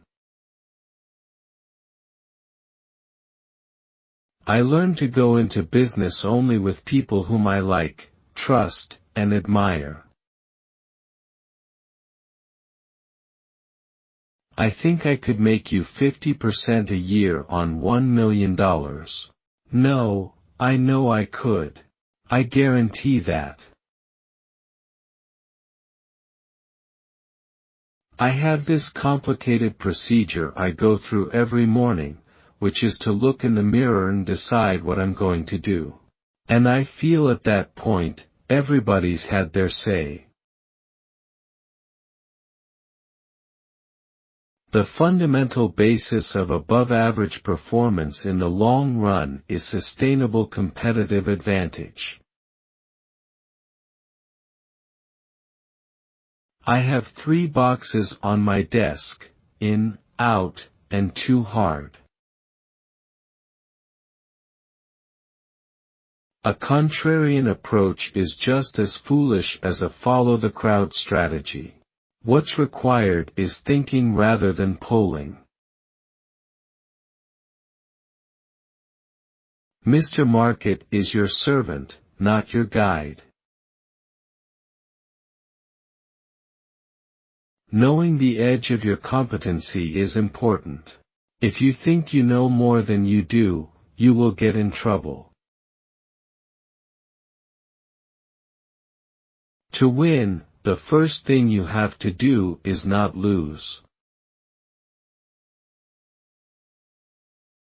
Never risk what you have and need for what we don't have and don't need. Never get too hung up on mistakes. A stock doesn't know that you own it. Stocks of companies selling commodity-like products should come with a warning label: competition may prove hazardous to human wealth. Having first-rate people on the team is more important than designing hierarchies and clarifying who reports to whom. People who watch their weight, golf scores, and fuel bills seem to shun quantitative evaluation of their investment management skills, although it involves the most important client in the world themselves. All but a few of the organizations do not specifically promise to deliver superior investment performance, although it is perhaps not unreasonable for the public to draw such an inference from their advertised emphasis on professional management. There is no question that an important service is provided to investors by investment companies, investment advisors, trust departments, etc. This service revolves around the attainment of adequate diversification, the preservation of a long-term outlook, the ease of handling investment decisions and mechanics, and most importantly, the avoidance of the patently inferior investment techniques which seem to entice some individuals. The latter qualification brings to mind a fellow who applied for a job and stated he had 20 years of experience, which was corrected by a former employer to read 1 year's experience 20 times. We make investment decisions based on our evaluation of the most profitable combination of probabilities. In my opinion, the entire field of investment management, involving hundreds of billions of dollars, would be more satisfactorily conducted if everyone had a good yardstick for measurement of ability and sensibly applied it. It is to our advantage to have securities do nothing price-wise for months, or perhaps years, while we are buying them. I can't promise results, but I can promise a common destiny. Larger sums may be an advantage at some cases and a disadvantage at others. A single year's performance is of minor importance and, good or bad, should never be taken seriously. Investment decisions should be made on the basis of the most probable compounding of after-tax net worth with minimum risk. My net worth is the market value of holdings less the tax payable upon sale. The liability is just as real as the asset unless the value of the asset declines. Ouch, the asset is given away. No comment, or I die with it. The latter course of action would appear to at least border on a Pyrrhic victory. I would rather sustain the penalties resulting from overconservatism than face the consequences of error, perhaps with permanent capital loss, resulting from the adoption of new era philosophy where trees really do grow to the sky. I have a house that I bought 55 years ago. It's warm in the winter, it's cool in the summer. It has everything I wanted, plus it has all kinds of good memories. Like my kids, I have good thoughts about that. I can't imagine living any better. We set no volume goals in our insurance business generally, and certainly not in reinsurance, as virtually any volume can be achieved if profitability standards are ignored. The great personal fortunes in the country weren't built on a portfolio of 50 companies. They were built by someone who identified one wonderful business. With each investment you make, you should have the courage and the conviction to place at least 10% of your net worth in that stock. A fool and his money are soon invited everywhere. Very successful people say no to almost everything. You could take all the gold that's ever been mined, and it would fill a cube 67 feet in each direction. For what that's worth at current gold prices, you could buy all, not some, all of the farmland in the United States. Plus, you could buy 10 Exxon Mobils, plus have $1 trillion of walking around money. Or you could have a big cube of metal. Which would you take? Which is going to produce more value? It's quite clear that stocks are cheaper than bonds. I can't imagine anybody having bonds in their portfolio when they can own equities, a diversified group of equities. But people do because the lack of confidence. But that's what makes for the attractive prices. If they had their confidence back, they wouldn't be selling at these prices. And believe me, it will come back over time. I bought a company in the mid-90s called Dexter Shoe and paid $400 million for it. And it went to zero. And I gave about $400 million worth of Berkshire stock, which is probably now worth $400 billion. But I've made lots of dumb decisions. That's part of the game. Paradoxically, when dumb money acknowledges its limitations, it ceases to be dumb. The purpose of life is to be loved by as many people as possible among those you want to have love you. Investment must be rational. If you can't understand it, don't do it. I don't want to be on the other side of the table from the customer. I was never selling anything that I didn't believe in myself or use myself. I choose to work with every single person that I work with. That ends up being the most important factor. I don't interact with people I don't like or admire. That's the key. It's like marrying. My idea of a group decision is to look in the mirror.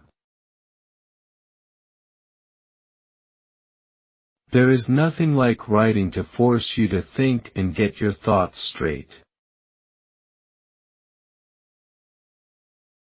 If the reason for doing something is that everyone else is doing it, it's not a good enough reason.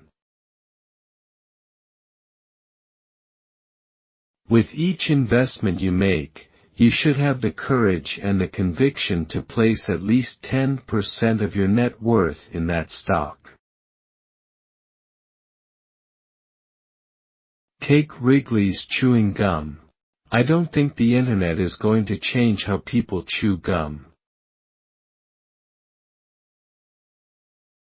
If you can eliminate the government as a 39.6% partner, then you will be much better off. You don't have to be a genius to invest well. You pay a very high price in the stock market for a cheery consensus. Cash, though, is to a business as oxygen is to an individual, never thought about when it is present, the only thing in mind when it is absent. When bills come due, only cash is legal tender. Don't leave home without it. Of our 49 billion, we haven't moved any to Bitcoin. The most important thing in terms of your circle of competence is not how large the area of it is, but how well you've defined the perimeter. Consciously paying more for a stock than its calculated value, in the hope that it can soon be sold for a still higher price, should be labeled speculation. The secret to happiness is having low expectations. I'm the luckiest guy in the world in terms of what I do for a living. No one can tell me to do things I don't believe in or things I think are stupid. Managers thinking about accounting issues should never forget one of Abraham Lincoln's favorite riddles. How many legs does a dog have, if you call a tail a leg? The answer, 4, because calling a tail a leg doesn't make it a leg. Let only individuals contribute, with sensible limits per election. Otherwise, we are well on our way to ensuring that a government of the moneyed, by the moneyed, and for the moneyed shall not perish from the earth. The real fortunes in this country have been made by people who have been right about the business they invested in, and not right about the timing of the stock market. Never invest in a business you don't understand. Too often, a vast collection of possessions ends up possessing its owner. A diamond cannot be polished without friction, nor a person perfected without trials. Someone is enjoying shade today because someone planted a tree a long time ago. On his giving pledge philanthropy, the way I got the message out was to get a copy of Forbes, look down that 400 list and start making phone calls. Bill and Melinda Gates did the same thing. So keep publishing the list so I can milk it. Wall Street makes its money on activity. You make your money on inactivity. If I taught a class, on my final exam I would take an internet company and ask, how much is this company worth? Anyone who would answer, I would flunk. You don't ever ask a barber whether you need a haircut. The true investor welcomes volatility. A wildly fluctuating market means that irrationally low prices will periodically be attached to solid businesses. Personally, I really hope I can treat everyone equally. I think I have done a pretty good job so far, but I know I can do it better. Be brave when others are afraid, and afraid when others are brave. Government can't deliver a free lunch to the country as a whole. It can, however, determine who pays for lunch. And last week the Senate handed the bill to the wrong party, the poor and middle class. If you know how to value businesses, it's crazy to own 50 stocks or 40 stocks or 30 stocks. Probably because there aren't that many wonderful businesses understandable to a single human being in all likelihood.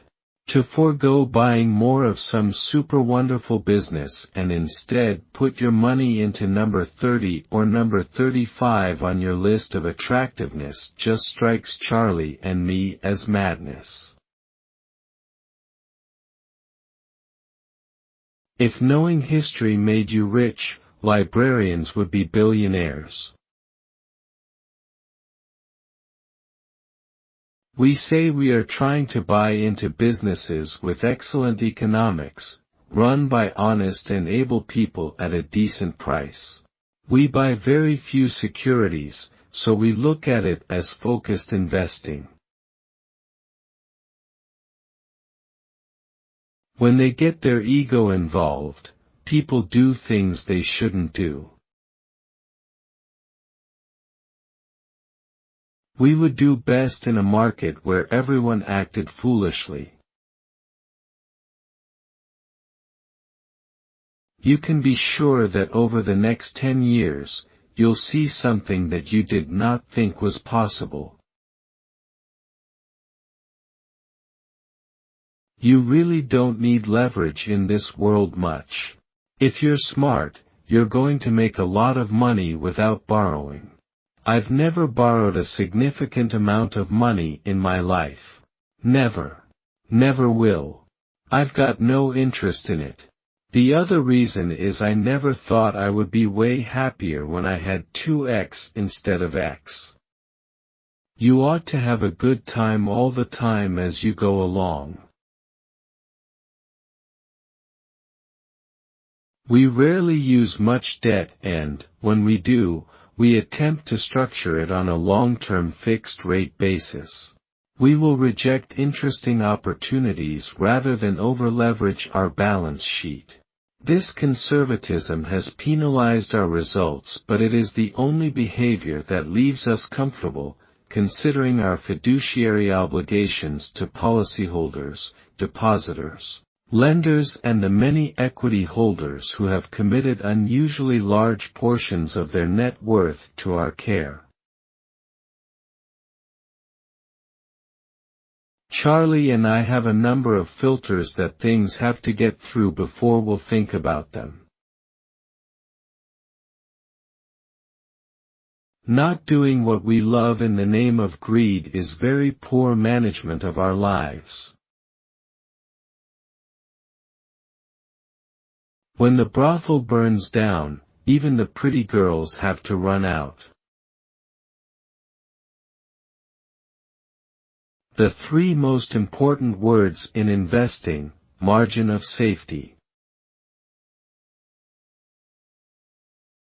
If you expect to continue to purchase stocks throughout your life, you should welcome price declines as a way to add stocks more cheaply to your portfolio.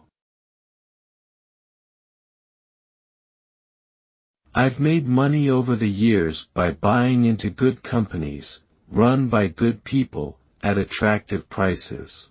And I don't try and make it out of buying into the market at one point and selling at another point.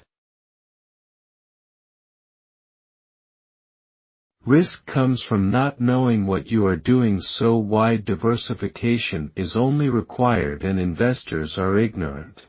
You only have to do a very few things in your life so long as you don't do too many things wrong. If you buy the things you don't need, you will soon be selling the things that you need. Always associate yourself with people who are better than you. I prefer liquor store robbers with hungry kids to companies that locate offshore to avoid U.S. taxes. Traditional wisdom is long on tradition and short on wisdom. Exercise humility and restraint. Well, one time some attractive woman sat next to Charlie and asked him what he owed his success to, and, unfortunately, she insisted on a one-word answer. He had a speech prepared that would have gone on for several hours. But when forced to boil it down to one word, he said that was rational. You know, he comes equipped for rationality, and he applies it in business. He doesn't always apply it elsewhere, but he applies it in business, and that has made him a huge business success.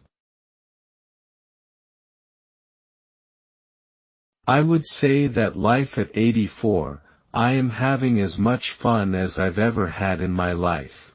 I mean, I get to do what I love every day with the people I love, and it just doesn't get any better than that. Fund consultants like to require style boxes such as long-short, macro, international equities.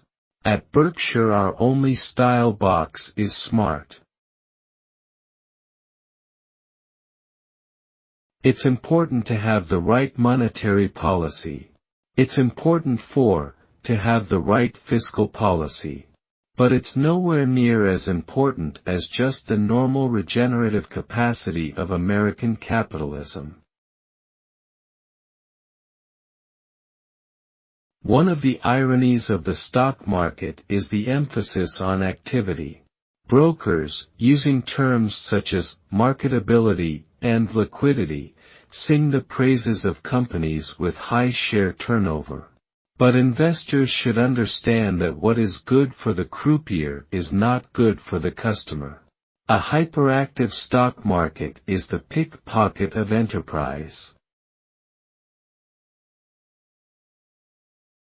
The greatest enemies of the equity investor are expenses and emotions. Our marketable equities tell us by their operating results, not by their daily, or even yearly, price quotations, whether our investments are successful. The market may ignore business success for a while, but eventually will confirm it. But the important thing is that when you do find one where you really do know what you are doing, you must buy in quantity. Charlie and I have made a dozen or so very big decisions relative to net worth, although not as big as they should have been. And in each of those, we've known that we were almost certain to be right going in. Charlie, Munger, and I are not big fans of resumes. Instead, we focus on brains, passion, and integrity. I have got this letter which actually goes out the day after I die. It has already been written. And it says that, yesterday I died. And then it says, that's bad news for me, but it's not bad news for you, the shareholders of Berkshire. And then I go on and explain what is going to happen. I know that is one time when they will be really interested in hearing from me. Never test the depth of river with both the feet. Managers and investors alike must understand that accounting numbers are the beginning, not the end, of business valuation. Accounting is the language of business.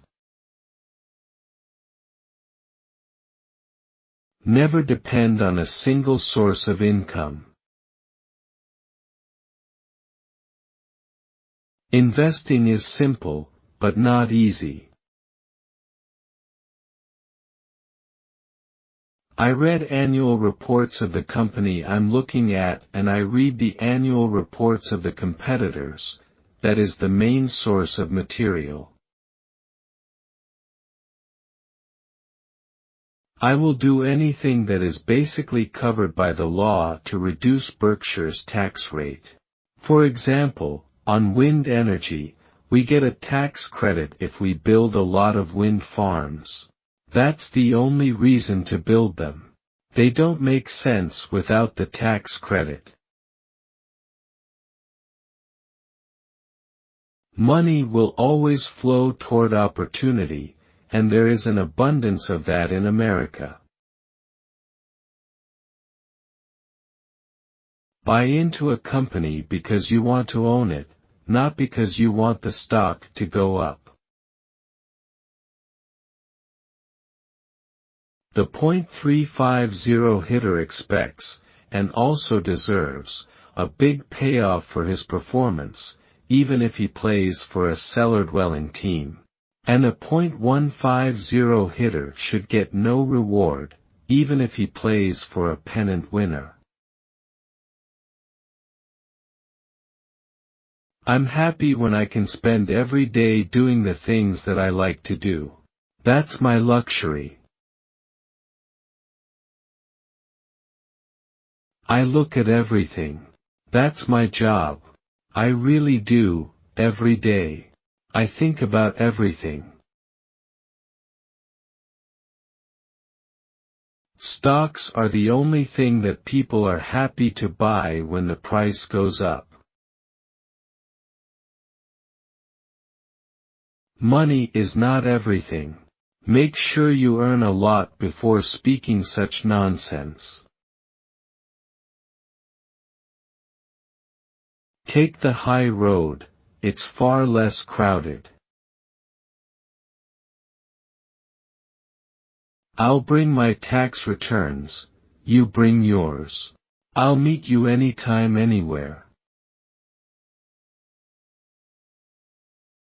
If book knowledge made great investors, then the librarians would all be rich. I want to be able to explain my mistakes. This means I do only the things I completely understand. If you've been playing poker for half an hour and you still don't know who the patsy is, you're the patsy. If you understood a business perfectly and the future of the business, you need very little in the way of a margin of safety. Invest in as much of yourself as you can, you are your own biggest asset by far. The thing to do is to keep your mind when the world around you is losing theirs. We try to exert a Ted Williams kind of discipline. In his book The Science of Hitting, Ted explains that he carved the strike zone into 77 cells, each the size of a baseball. Swinging only at balls in his best cell, he knew, would allow him to bat .400, reaching for balls in his worst spot, the low outside corner of the strike zone, would reduce him to .230. In other words, waiting for the fat pitch would mean a trip to the Hall of Fame, swinging indiscriminately would mean a ticket to the minors. He must never forget Charlie's plea, "Tell me where I'm going to die, so I'll never go there." What we really want to do is buy businesses that we would be happy to own forever. Continually challenge and be willing to amend your best-loved ideas. When investing, pessimism is your friend, euphoria the enemy.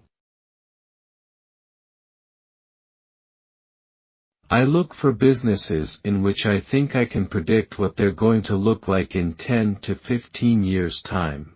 Take Wrigley's chewing gum. I don't think the internet is going to change how people chew gum. We only want to link up with people whom we like, admire, and trust. We do not wish to join with managers who lack admirable qualities, no matter how attractive the prospects of their business. We've never succeeded in making a good deal with a bad person. Investors have to remember, corporate profits are going up, but stocks are going up faster. How can that continue indefinitely? Investors can only earn what companies themselves can earn. The government or the markets themselves don't kick anything in. How can you get anything more out of a farm than what it grows? The best thing I did was choose the right heroes. A newspaper that reduces its coverage of the news important to its community is certain to reduce its readership as well. When you're associating with the people that you love, doing what you love, it doesn't get any better than that. If you don't know the jewelry, know the jeweler. Failing conventionally is the route to go. As a group, lemmings may have a rotten image, but no individual lemming has ever received bad press. Investors should be skeptical of history-based models. Constructed by a nerdy-sounding priesthood using esoteric terms such as beta, gamma, sigma, and the like, these models tend to look impressive. Too often, though, investors forget to examine the assumptions behind the models. Beware of geeks bearing formulas. When you combine ignorance and leverage, you get some pretty interesting results. Investors making purchases in an overheated market need to recognize that it may often take an extended period for the value of even an outstanding company to catch up with the price they paid. The most dangerous distractions are the ones you love, but that don't love you back. Problems in a company are like cockroaches in the kitchen. You will never find just one. Focus on your customers and lead your people as though their lives depend on your success. I do know that when I am 60, I should be attempting to achieve different personal goals than those which had priority at age 20. You should invest in a business that even a fool can run, because someday a fool will. You've got to keep control of your time, and you can't unless you say no. You can't let people set your agenda in life.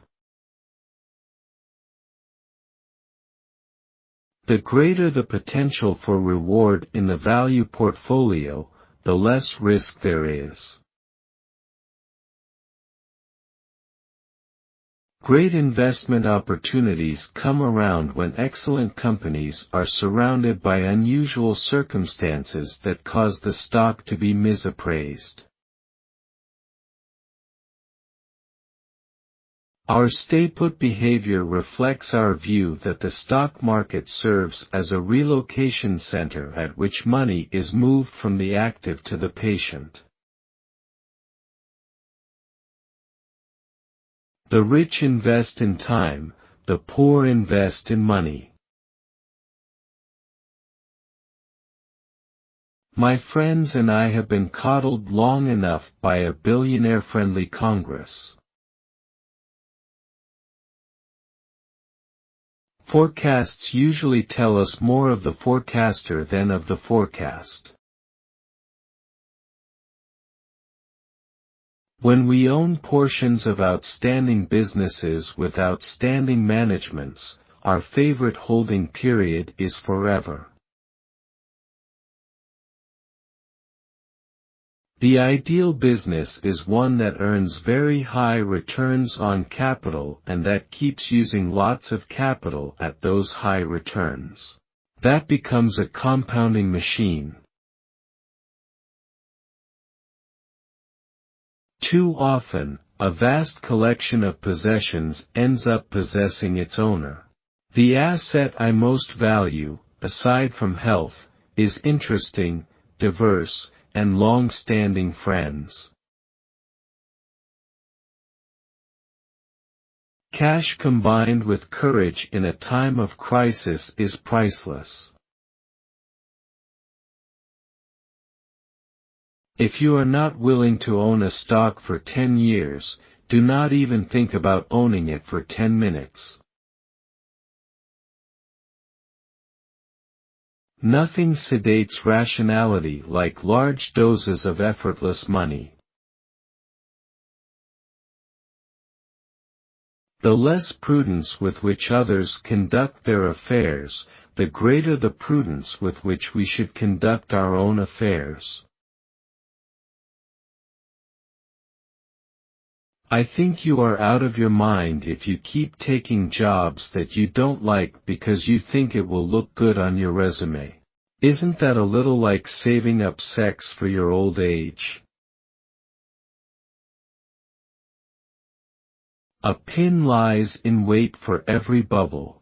And when the two eventually meet, a new wave of investors learn some very old lessons. First, many in Wall Street, a community in which quality control is not prized, will sell investors anything they will buy.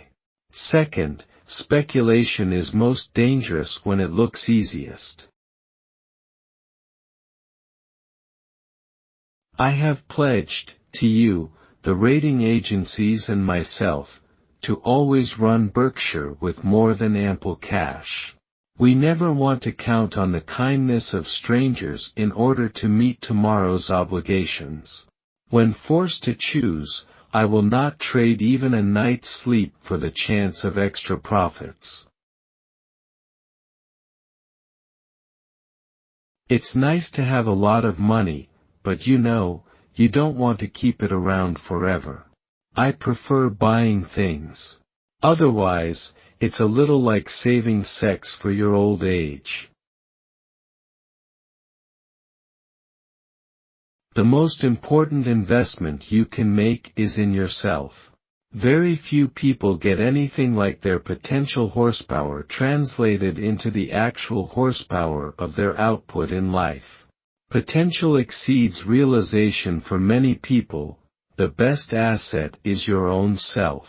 You can become to an enormous degree the person you want to be. I get to do what I like to do every single day of the year. You don't need to be a rocket scientist. Investing is not a game where the guy with the 160 IQ beats the guy with 130 IQ. There is no substitute for a local newspaper that is doing its job. Bad terminology is the enemy of good thinking. You should invest like a Catholic marries, for life. You shouldn't own common stocks if a 50% decrease in their value in a short period of time would cause you acute distress. Turnarounds seldom turn. With a wonderful business, you can figure out what will happen. You can't figure out when it will happen. You don't want to focus on when, you want to focus on what. If you're right about what, you don't have to worry about when. Making money isn't the backbone of our guiding purpose. Making money is the byproduct of our guiding purpose. If you're doing something you love, you're more likely to put your all into it, and that generally equates to making money. If you want to shoot rare, fast-moving elephants, you should always carry a loaded gun. Of one thing be certain, if a CEO is enthused about a particularly foolish acquisition, both his internal staff and his outside advisors will come up with whatever projections are needed to justify his stance. Only in fairy tales are emperors told that they are naked. It is impossible to unsign a contract, so do all your thinking before you sign. The key to investing is not assessing how much an industry is going to affect society, or how much it will grow, but rather determining the competitive advantage of any given company and, above all, the durability of that advantage. A hyperactive stock market is the pickpocket of enterprise. Beware of geeks bearing formulas. Let blockheads read what blockheads wrote. The most common cause of low prices is pessimism, sometimes pervasive, sometimes specific to a company or industry. We want to do business in such an environment, not because we like pessimism but because we like the prices it produces. A very rich person should leave his kids enough to do anything, but not enough to do nothing. Opportunities come infrequently. When it rains gold, put out the bucket, not the thimble. Take me as an example. I happen to have a talent for allocating capital. But my ability to use that talent is completely dependent on the society I was born into. If I'd been born into a tribe of hunters, this talent of mine would be pretty worthless. I can't run very fast. I'm not particularly strong. I'd probably end up as some wild animal's dinner. It's a good idea to review past mistakes before committing new ones. Does the business have favorable long-term prospects? In the end, alchemy, whether it is metallurgical or financial, fails. A base business cannot be transformed into a golden business by tricks of accounting or capital structure. The man claiming to be a financial alchemist may become rich. But gullible investors rather than business achievements will usually be the source of his wealth. Do not take yearly results too seriously. Instead, focus on 4 or 5 year averages. I measure success by how many people love me. And the best way to be loved is to be low viable. All there is to investing is picking good stocks at good times and staying with them as long as they remain good companies. I think the worst mistake you can make in stocks is to buy or sell based on current headlines. Confidence in markets and in institutions, it's a lot like oxygen. When you have it, you don't even think about it. It's indispensable. You can go years without thinking about it. When it's gone for 5 minutes, it's the only thing to think about. If you don't feel comfortable owning something for 10 years, then don't own it for 10 minutes. When I take a look at a company's annual report, if I don't understand it, they don't want me to understand it. I never invest in anything that I don't understand. The line separating investment and speculation, which is never bright and clear, becomes blurred still further when most market participants have recently enjoyed triumphs. Nothing sedates rationality like large doses of effortless money. After a heady experience of that kind, normally sensible people drift into behavior akin to that of Cinderella at the ball.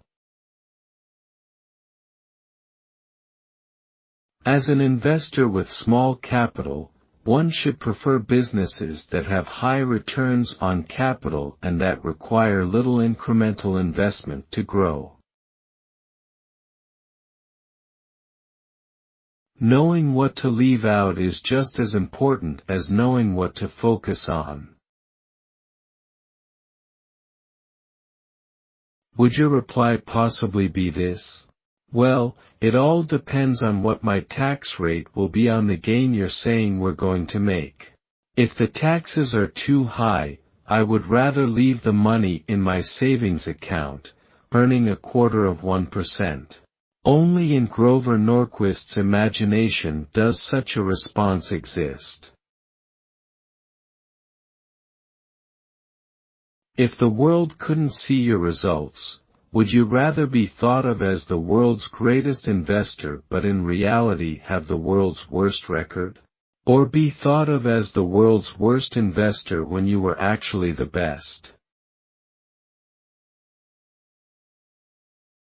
In the long run, management's stressing accounting appearance over economic substance usually achieve little of either. I never try to predict the market. It makes no difference to a widow with her savings in a 5% passbook account whether she pays 100% income tax on her interest income during a period of zero inflation or pays no income tax during years of 5% inflation. Either way, she is taxed in a manner that leaves her no real income whatsoever. Any money she spends comes right out of capital. She would find outrageous a 100% income tax but doesn't seem to notice that 5% inflation is the economic equivalent. A home is one of the most important assets that most people will ever buy. Homes are also where memories are made and you want to work with someone you can trust. Asking for financial advice from a financial planner is like asking a barber if you need a haircut. If you don't feel comfortable making a rough estimate of the asset's future earnings, just forget it and move on. No one has the ability to evaluate every investment possibility. But omniscience isn't necessary. You only need to understand the actions you undertake. Just look at that Forbes 400. Takes $1.3 billion to get on the Forbes 400 this year. And the aggregate wealth is just staggering. And those people are paying less percentage of their total income to the federal government than their receptionists are. I'll bet $1 million against any member of the Forbes 400 who challenges me that the average for the Forbes 400 will be less than the average of their receptionists. Creditworthiness is like virginity, it can be preserved but not restored very easily, so it is crazy to play around with it. Money to some extent sometimes let you be in more interesting environments. But it can't change how many people love you or how healthy you are. We've had public companies in the past in that business and they bleed. We've got a lot more blood than they do. The only way to be loved is to be lovable, which really irritates me. Energy deregulation will be the largest transfer of wealth in history. I was lucky enough to be born in a time and place where society values my talent, and gave me a good education to develop that talent, and set up the laws and the financial system to let me do what I love doing and make a lot of money doing it. The least I can do is help pay for all that. Bull markets and bear markets can obscure mathematical laws, they cannot repeal them. Benign neglect, bordering on sloth, remains the hallmark of our investment process. All day you wait for the pitch you like, then when the fielders are asleep, you step up and hit it. Buy a business, don't rent stocks. It's as fun being a gorse when the tractor comes along, or the blacksmith when the car comes along. An IPO is like a negotiated transaction. The seller chooses when to come public, and it's unlikely to be a time that's favorable to you. The most important quality for an investor is temperament, not intellect. I don't have my diploma from the University of Nebraska hanging on my office wall, and I don't have my diploma from Columbia up there either, but I do have my Dale Carnegie graduation certificate proudly displayed. I have no idea on timing. It's easier to tell what will happen than when it will happen.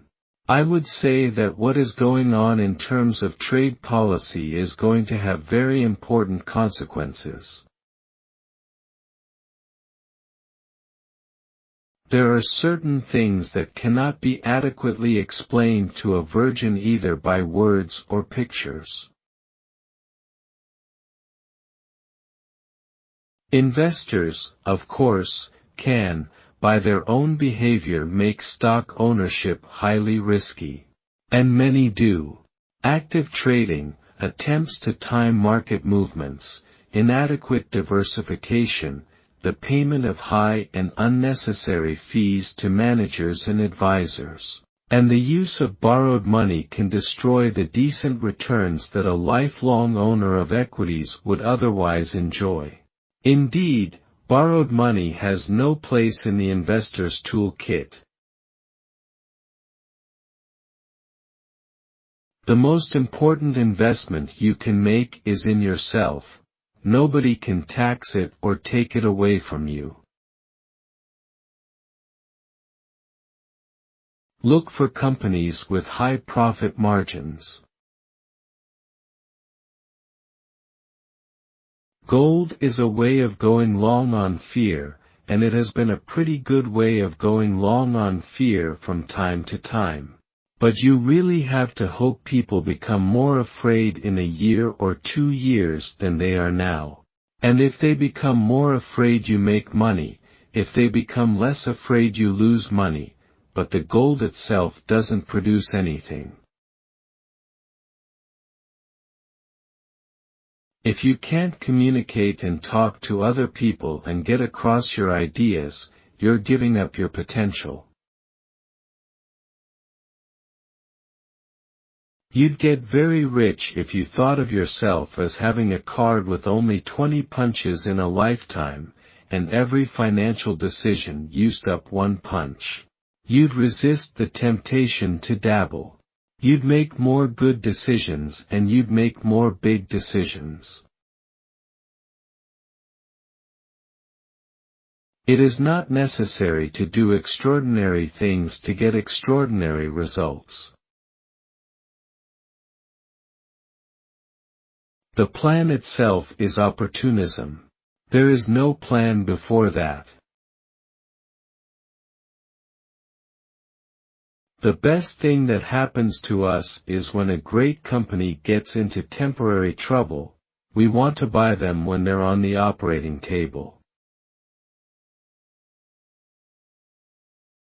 You can't make a good deal with a bad person. Never count on making a good sale.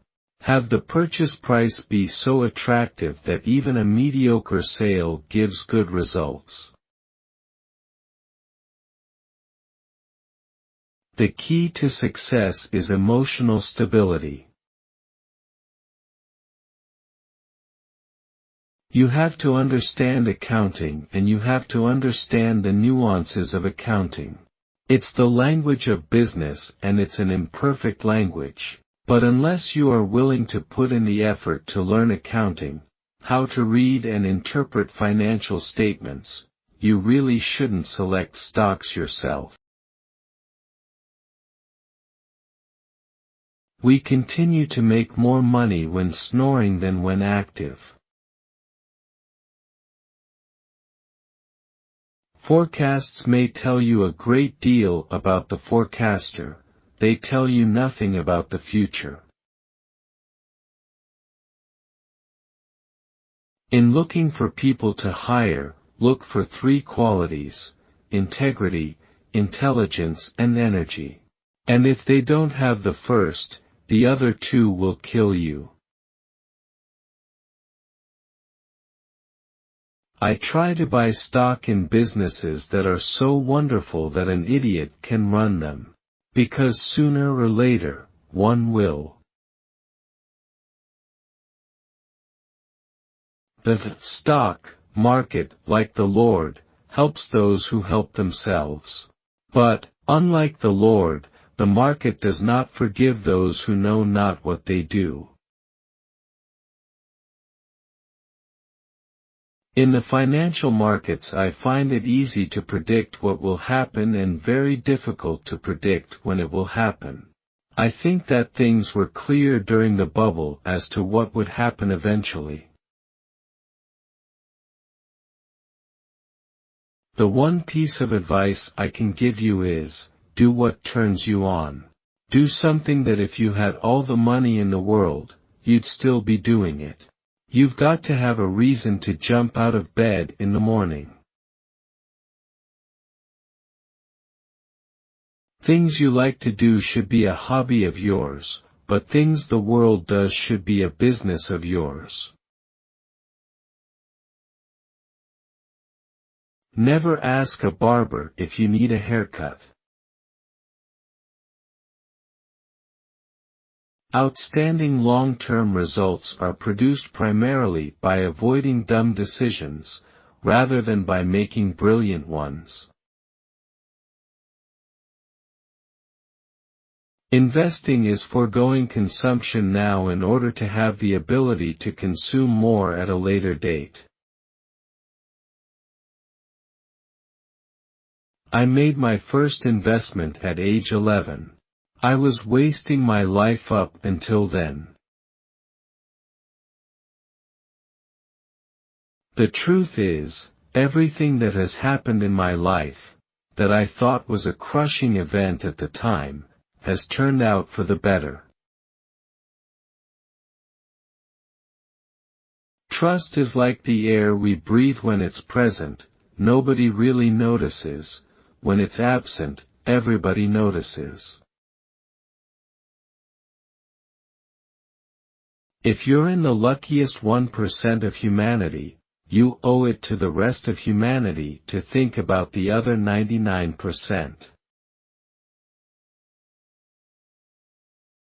We don't get paid for activity, just for being right. As to how long we'll wait indefinitely. People always ask me where they should go to work, and I always tell them to go to work for whom they admire the most. Optimism is the enemy of the rational buyer. Everybody's got a different circle of competence. The important thing is not how big the circle is. The important thing is staying inside the circle. Learning how to live is much more important than learning how to make a living. If you invested in a very low-cost index fund, where you don't put the money in at one time, but average in over 10 years, you'll do better than 90% of people who start investing at the same time. I've learned mainly by reading myself. So I don't think I have any original ideas. Certainly, I talk about reading Graham. I've read Phil Fisher. So I've gotten a lot of my ideas from reading. You can learn a lot from other people.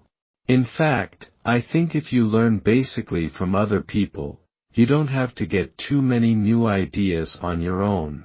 You can just apply the best of what you see. Be fearful when the markets get greedy, be greedy when the markets get fearful. We will only do with your money what we would do with our own. Life is like a snowball. The important thing is finding wet snow and a really long hill.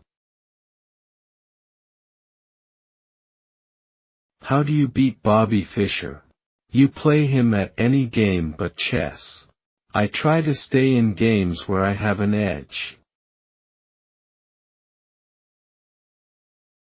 It is madness to risk losing what you need in pursuing what you simply desire. I know what I want to do, and it makes sense to get going. A low-cost index fund is the most sensible equity investment for the great majority of investors. My mentor, Ben Graham, took this position many years ago, and everything I have seen since convinces me of its truth. Investing is laying out money now to get more money back in the future. I checked the actuarial tables, and the lowest death rate is among 6-year-olds. So I decided to eat like a 6-year-old. I think that both parties should declare the debt limit as a political weapon of mass destruction which can't be used. I mean, it is silly to have a country that has 237 years building up its reputation and then have people threaten to tear it down because they're not getting some other matter. By periodically investing in an index fund, the know-nothing investors can actually outperform most investment professionals. The Noah rule: predicting rain doesn't count, building arks does. Tell me your heroes and I'll tell you how your life will end up. Success in investing doesn't correlate with IQ.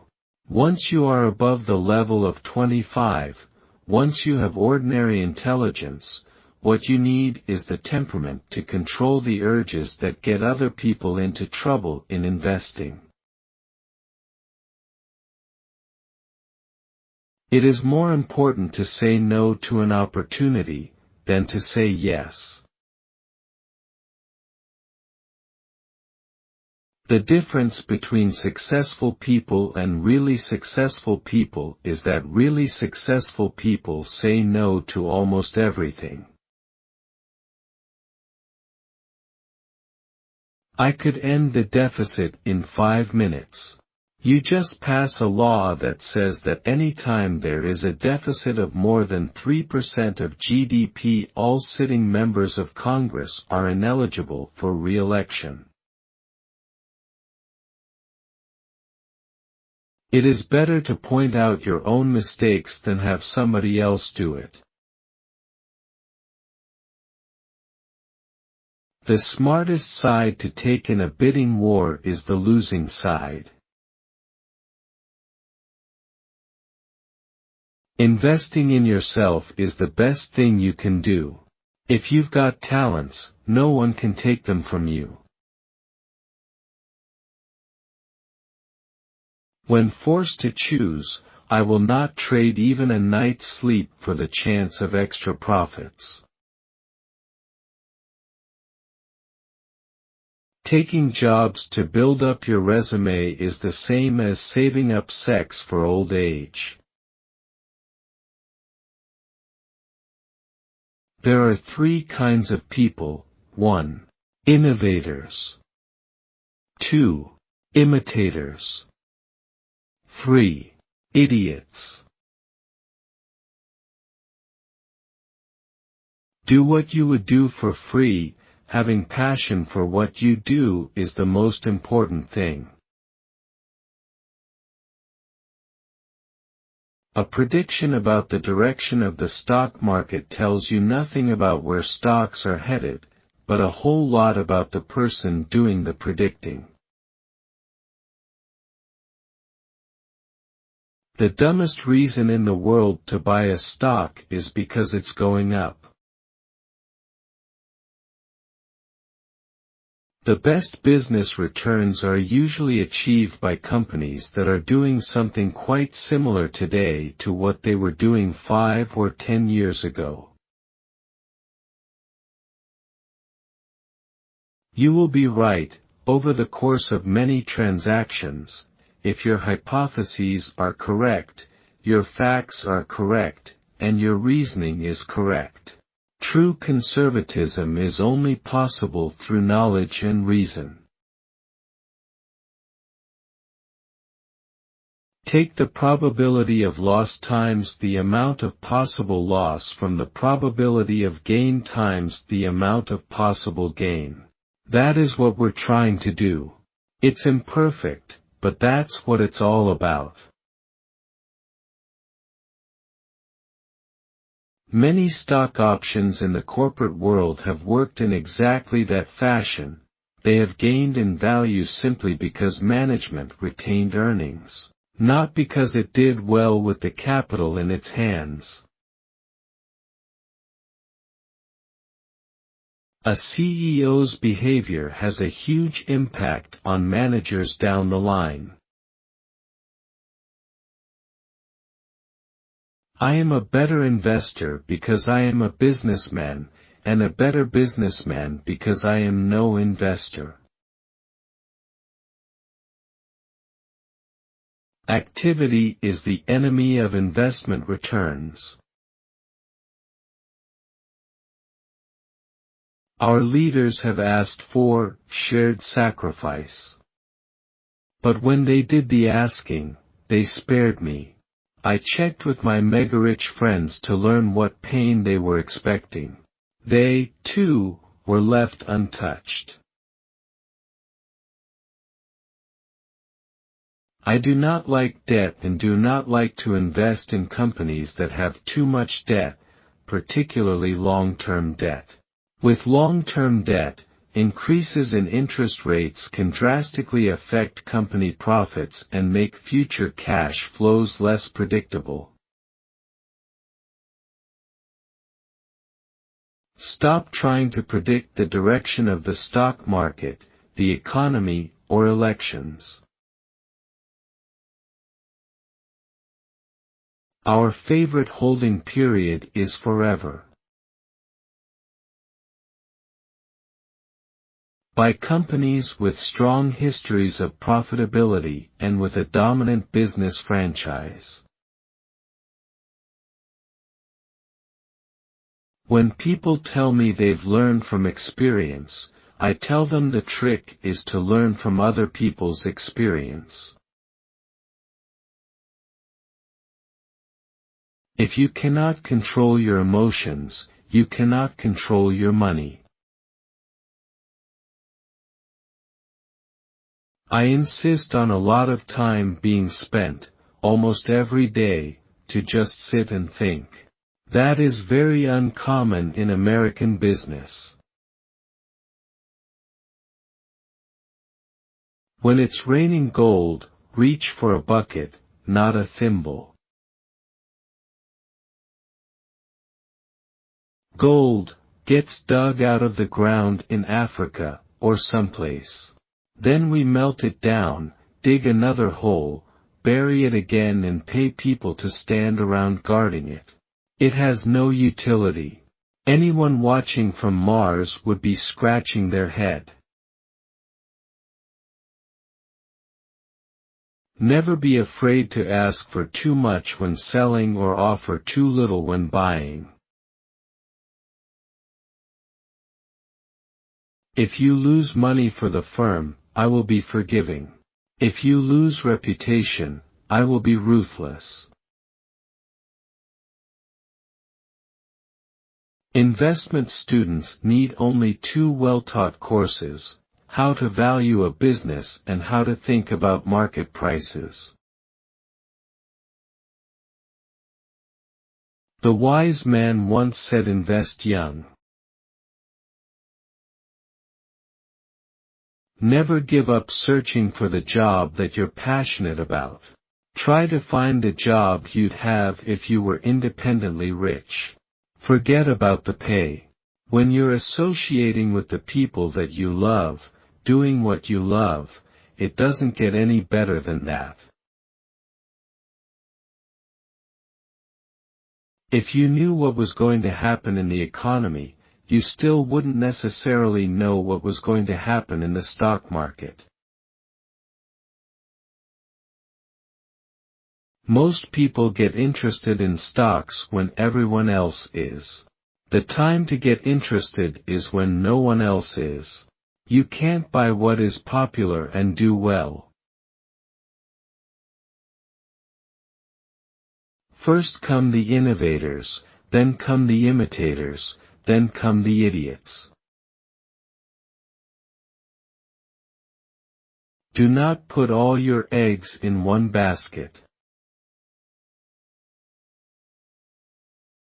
Our approach is very much profiting from lack of change rather than from change. With Wrigley chewing gum, it's the lack of change that appeals to me. I don't think it is going to be hurt by the internet. That's the kind of business I like. People will always try to stop you from doing the right thing if it is unconventional. The stock market is designed to transfer money from the active to the patient. There's class warfare, all right, but it's my class, the rich class, that's making war, and we're winning. Never invest in a business you can't understand. Other guys read Playboy. I read annual reports. Rule number 1, never lose money. Rule number 2, never forget rule number 1. Do not save what is left after spending, but spend what is left after saving. In investing, just as in baseball, to put runs on the scoreboard, one must watch the playing field, not the scoreboard. No matter how great the talent or efforts, some things just take time. The best asset is your own self. You can become to an enormous degree the person you want to be. I was lucky to have the right heroes. Tell me who your heroes are and I'll tell you how you'll turn out to be. The qualities of the one you admire are the traits that you, with a little practice, can make your own, and that, if practiced, will become habit-forming. I have no use whatsoever for projections or forecasts. They create an illusion of apparent precision. The more meticulous they are, the more concerned you should be. We never look at projections, but we care very much about, and look very deeply at, track records. If a company has a lousy track record, but a very bright future, we will miss the opportunity. The financial calculus that Charlie and I employ would never permit our trading a good night's sleep for a shot at a few extra percentage points of return. I've never believed in risking what my friends and family have and need in order to pursue what they don't have and don't need. The greatest investment a young person can make is in their own education, in their own mind. Because money comes and goes. Relationships come and go. But what you learn once stays with you forever. Honesty is a very expensive gift, don't expect it from cheap people. The best investment you can make is an investment in yourself. The more you learn, the more you'll earn. Cultivate curiosity and strive to become a little wiser every day. You don't need to be an expert in order to achieve satisfactory investment returns. But if you aren't, you must recognize your limitations and follow a course certain to work reasonably well. Keep things simple and don't swing for the fences. Derivatives are financial weapons of mass destruction. Failure comes from ego, greed, envy, fear, imitation. I have success not because I am smart, but because I am rational. Whether we're talking about socks or stocks, I like buying quality merchandise when it is marked down. If you buy things you do not need, soon you will have to sell things you need. We don't have to be smarter than the rest. We have to be more disciplined than the rest. Intensity is the price of excellence. I think you should read everything you can. In my case, by the age of 10, I'd read every book in the Omaha Public Library about investing, some twice. You need to fill your mind with various competing thoughts and decide which makes sense. The happiest people do not necessarily have the best things. They simply appreciate the things they have. Successful investing takes time, discipline, and patience. No matter how great the talent or effort, some things just take time. You can't produce a baby in 1 month by getting 9 women pregnant. Read 500 pages every day. That's how knowledge works. It builds up like compound interest. I make plenty of mistakes and I'll make plenty more mistakes, too. That's part of the game.